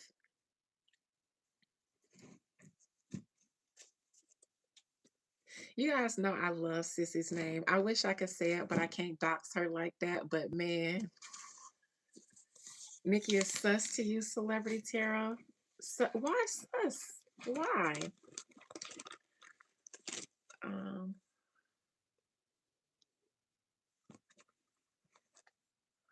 okay, so Fulani. See, I didn't even know what tribe you were, but oh, the Trump thing. I get desperate, and she's definitely being used for her influence. So whatever you suspect, I imagine you're probably right on. Nikki is amazing. What we are not about to do.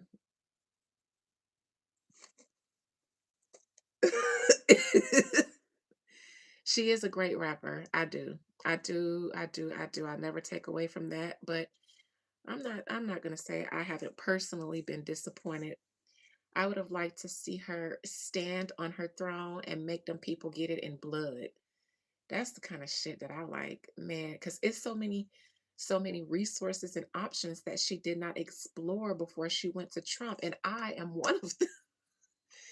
Girl, I be sitting back like y'all looking at these celebrities and the problems that they're having, and I'm like, I remember back in my day I handled someone that thought they was big like that, and now they laid out somewhere never to be seen or heard from in any room of power.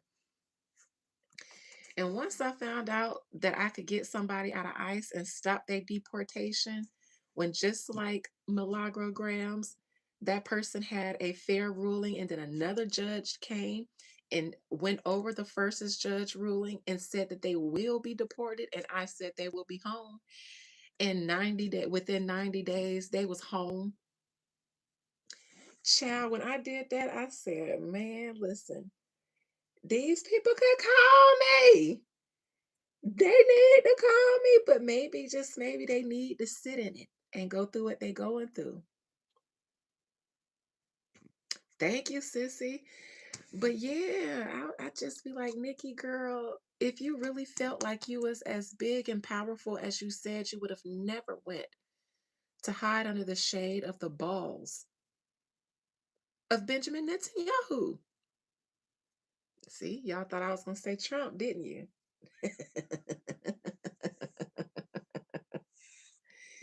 Y'all know who really run the Oval Office over here.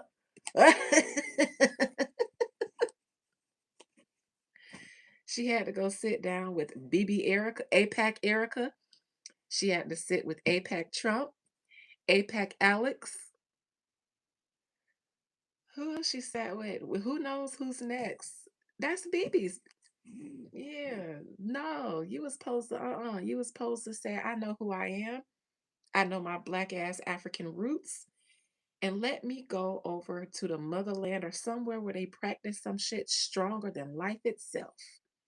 That's what I'd have did. That's what I'd have did. I'd have went missing for 3 to 6 months. And when I came back, I wouldn't have said nothing. All y'all would have seen was my ops dropping like flies. I'd have went over there and learned. I'd have took 6 months to go over there and learned the things I need to know. No, I don't need you to just do the ritual for me. I need you to teach me because I am in an industry where these people like to play on my top, and I ain't coming back over here every 6 months. So teach me the things. I sure could have. I probably would have. I would have did it gleefully. I would have did it just to see how strong I was. At this point, I'd be taking on stuff just to see, just to challenge myself. But yes, a fun fact though, I mean, I touched them before. When I was reading the Carters came in my chat and said, "You can get touched." After that, y'all think I ain't going to do some touching myself? No, I told y'all I don't never say nothing about what I do. But when I saw that threat in my chat after I was talking about those Rock Nation people, Beyonce and Jay-Z, and somebody came in there and said that I can get touched,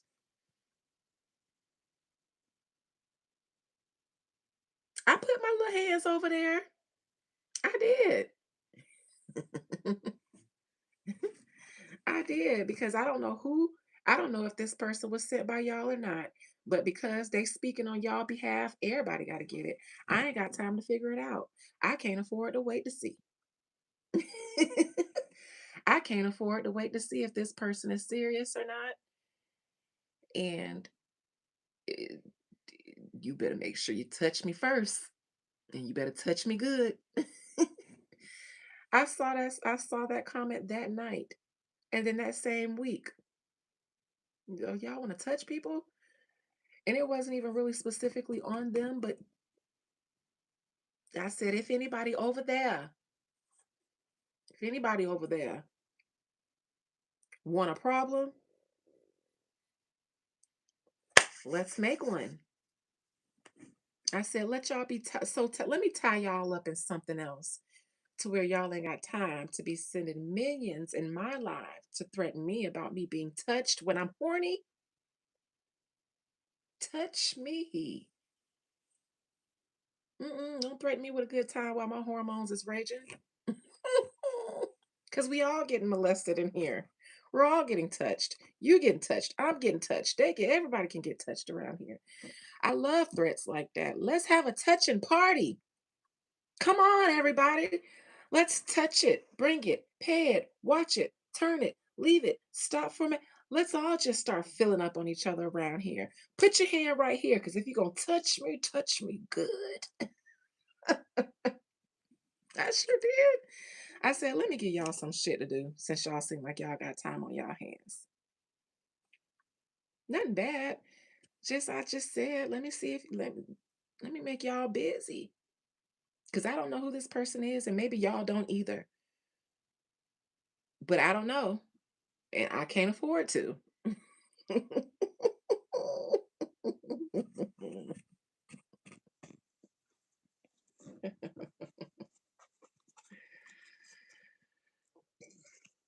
Oh, all right, guys. That's that with that. I've been here a little longer than I thought I would. I'm about to go roll up some Mary Jane and maybe touch myself later on tonight. I don't know. I don't know. Feeling touchy feely tonight now that I just brought that up. Gave me a flashback. Turned me on a little bit. You're gonna miss me. I'll be back tomorrow, sissy. I love that. I love that now y'all be missing me and y'all only gonna see me in a couple of hours. And I ain't even did nothing with y'all yet. And y'all already sprung. See? See? I told y'all, don't try to hump me. Nobody try to hump me. Don't hump me, you guys, or else you're a goner. I'm gonna do you like Bill Keith and I'm gonna suck you up in my womb. All of you guys are hiding in my womb right now. I'm sucking all of you guys up in my vagina like Bill Keith so I can keep you there so you don't have to miss me. until I come back tomorrow. Don't worry, guys, it's warm in there. Grabbing the rolls. No, I was just kidding, y'all. Fun fact, listen, this might be TMI, but I'm not a toy girl. I've never experienced the rolls. If I touch myself, I'm literally going to touch myself. I don't s- so I don't, I don't hump myself often.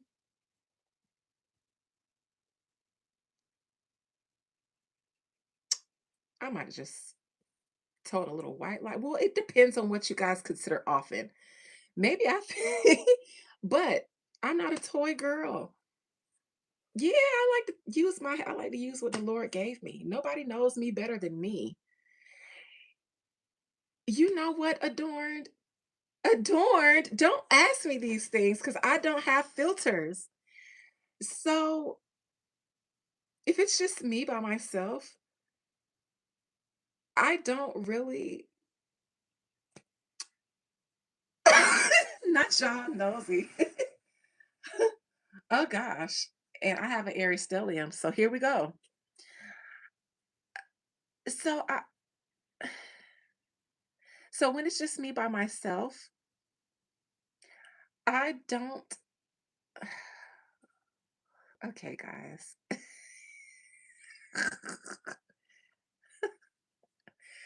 So you won't catch my whole hand up my hoo-ha.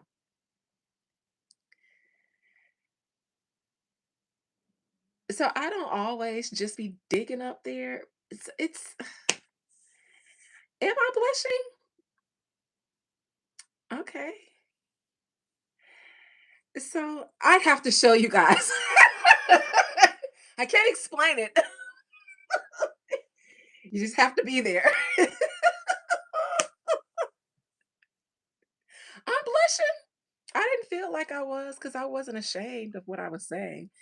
I just didn't want to give too much detail over public YouTube. If this was my members live, it'd be different. I don't have flashbacks about past lovers. So I wasn't thinking about anyone, but it is hot in here. And the topic itself, just the two. What does just the two mean? Like no, I don't do that either. That's so cliche. I don't know what I do, but I don't know. So with when it comes to me by myself, I don't need a lot of heavy intercourse. I need both. So stimulation and maybe a oh, we have to talk about this in one of the members live, you guys. I can almost hear the trolls. The doctor's office poke. Oh my God. Now the next time I go to my OBGYN, I'm gonna be blushing. I never blush. I treat them just like the wax people. I just throw my legs to the moon and be talking about regular day stuff. Now I'm gonna be in them people doctor's office blushing because I'm gonna be thinking about y'all. Oh God, now the next time I get a pap, I might like it because y'all done said not the doctor's poke. Now the next time my doctor poke me, I might accidentally squeeze on her fingers. Accidentally. Oh my God. I'm never gonna be able to look at that Indian lady again. Not the same. And she's so petty. She'll say, "Oh, this time you had a different reaction. We have to find you a man. I need my finger back." I can see her trying to yank her finger out of there. Y'all, listen. Yes, I am very specific about doctors. And I need an Indian lady. It has to be an Indian lady. I need that. I'm a little bit prejudiced, but they take such good care of me. They take such good care. And they understand Eastern health and they never forget that or abandon that for their Western medical training. So even though they'll do the whole, this is how we were trained as medical professions, they'll also give you some holistic advice, like about stress and how to really take care of yourself and as a woman. Because some black doctors I've been to, my mom's doctor, for instance, she's been in the game for so long, all she want to do now is write you a script. She used to really, really, really, go through things with you, all of that. But now she's so tired that all she want to do now is write you a script. She just gonna write you a script and tell you to go and let the medicine deal with it. But the Indian women, for one, they're women. So I need someone who can relate, at least my OBGYN. And two, they don't abandon the things that they know from nature, from tradition, and things like that. It was my Indian doctor after I got the results from my mammogram, the sonogram on my breast, and the biopsy that I had that told me that she's seen people come and die from broken hearts all the time. And after all my tests were clear, she said, "Your issue is a broken heart." And it was. It was the trauma that I experienced from something that was very traumatic. And it did break my heart. It literally did, but then I start getting these large masses over my left breast because of that. So I don't want nobody to just write me no script. I'm a holistic practitioner and an herbalist. So I like when they have conversations with me that I can relate to outside of just writing scripts. So yeah, that's why I like an Indian lady doctor. That's my explanation about why I chose an Indian lady for a doctor. It's no offense, but I don't trust white people with my medical care. And there's not a lot of black doctors in my town, but my mama, she tired, she ready to go. So whatever it is, you're gonna get a script for it. And I ain't got time for that.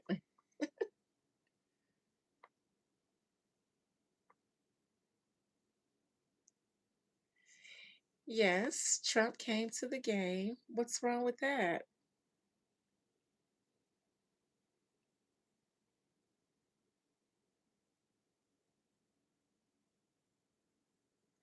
Not going to the Madison Square Garden with Sage. You guys, Sissy's in New York, so she's reporting to us live from the ground. She said they are saging the Madison Square Garden because Trump was out there, not just because y'all just lost. I think New York was so excited, New York Knicks was so excited about making it to whatever game this was that they forgot to actually win it. What if that was the case? I think everybody started celebrating them just being invited and forgot to actually win it. And fun fact, I think New Yorkers are probably some of the most, I'm going to say this with all love, but it's because it's a concrete jungle.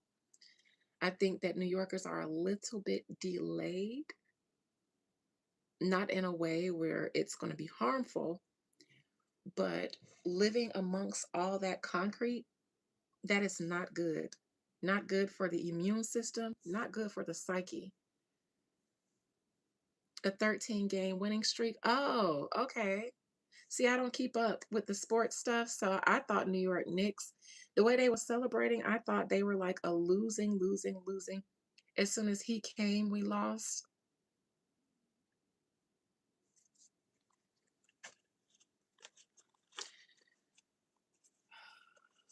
What if one of the human-sized rats, I don't know, what if they cheated and changed the scoreboard or something? Now, y'all don't sage too hard now because sage clears out all energy, including the good stuff too. Paulo is what you need when you only want to remove the nasty stuff. Sage is going to clear out everything. Let's see. Spirit. Did President Donald Trump being present at the game in New York recently with the New York Knicks, did it have anything to do with the New York Knicks losing? did President Trump bring? Now, Trump been rich in owning properties in New York. No, Trump Towers is in Chicago. My bad. Okay, well then let's see. Spirit, did President Trump have anything to do with the New York Knicks losing their game? Let's see. I need to pull, let's see here. Nine of Cups, Temperance in reverse, Four of Wands. I needed to see a Gemini card or an air sign card in there somewhere. Nowhere. This was this man going to enjoy the game just like everybody else enjoyed the game. He's no different. Y'all give this man too much power, as if sitting presidents are the real power behind the United States. And everybody believes that. Everybody believes in a conspiracy theory. Everybody believes in the Jews running the US, APAC, buying off politicians. But for some reason, all of that goes out of the window with Trump. Now you guys feel like he is the greatest evil of earth. He's an evil president. Even him showing up to a game could mean that they lose. That is ridiculous. This here is the energy that the New Yorkers had. This is the citizens of New York, and this is them losing their shit. Down there fighting, rioting, and carrying on like some vagabonds and hoodlums. Meanwhile, look at this man sitting here enjoying the game like everybody else, minding his goddamn business. His fleece was white as snow, yet he became the sacrificial lamb of the loss of these goddamn men.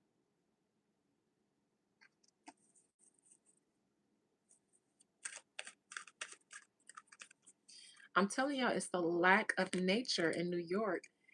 A concrete jungle is what you guys live in. How does anybody think that's healthy? How do you guys think you guys are getting fresh oxygen out of the air with no trees? Y'all got more rats with diseases than you guys have trees.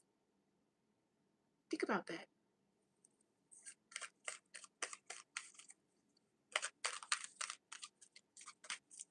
The park,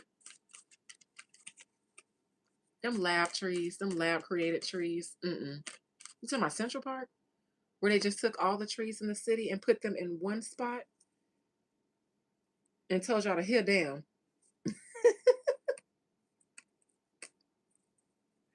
Trump is used to being blamed for everything now. He doesn't care. And Trump don't get to make all the decisions in this nation. So you guys have been beating that man up, and he is not the line leader of the United States. He just wears the outfit of one.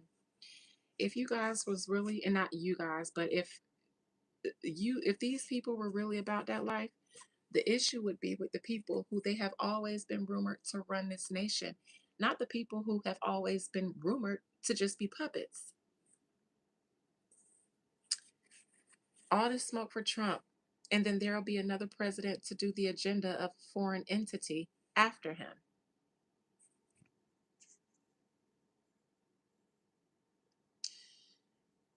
Obama was at all the basketball games, and he was more celebrated at the games than the players. But did he do things that citizens of this nation didn't agree with and wouldn't agree with if it was more publicized? Yes. I know what he did. And I know how they were so hush hush about the things that would make the black community look at Obama a certain way. He was protected. Trump is given on a platter for everybody to hate. And I don't trust New Yorkers to have good sense anyways, because ain't enough trees there. Absolutely, sissy. But hey, he all he has to do is drop a nice playlist and take a picture with his favorite hoe, Beyonce. Not saying Beyonce's a hoe, but do I think that President Trump had I mean, Obama favored her in the same way that Trump favors Nikki?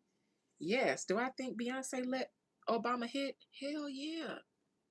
Hell yeah. Do I think Jay-Z said you better let that nigga hit? Hell yeah. Mhm. Mhm. I think that Jay-Z helped Beyonce get dressed to go over there to the Oval Office back room and let Barack Obama pledge of allegiance. Anyways, y'all leave that man alone. New York needed the stage a long time ago. Not all the crime. New York used to have one of the highest crime rates in the United States. None of that made y'all go sage. None of that. That young boy, that young Latino boy that got stabbed and killed by that gang, he was trying to make it into the little bodega and they wouldn't let him in or something and they stabbed him up. I seen y'all doing visuals and putting candles out there in front of the stores, but ain't nobody sage to stop the violence in the community. But all it takes is Trump, somebody that they told y'all to hate. All the pedophiles. Remember when they just found them hidden tunnels under those Jewish synagogues, and some of them had beds in there and stuff like that. Y'all ain't sage that. Ain't sage none of that. I know, sissy. I ain't talking about you. I'm talking about New Yorkers in general. Ain't sage for none of that. None of that. Ain't put no rat traps out in the streets to help clean up the city. I heard the snow be covered in piss. Look like lemonade snow cones out there on the ground in the snowy season. Crackheads and crack pipes used to be all over the ground, and nobody was saging for that. But Trump is where y'all draw the line. Child. Rest in peace to the victims of community violence, black on black, Latino, minority on minority violence in the streets of New York. May they sage for that sometime this year. Amen. Amen. See y'all tomorrow.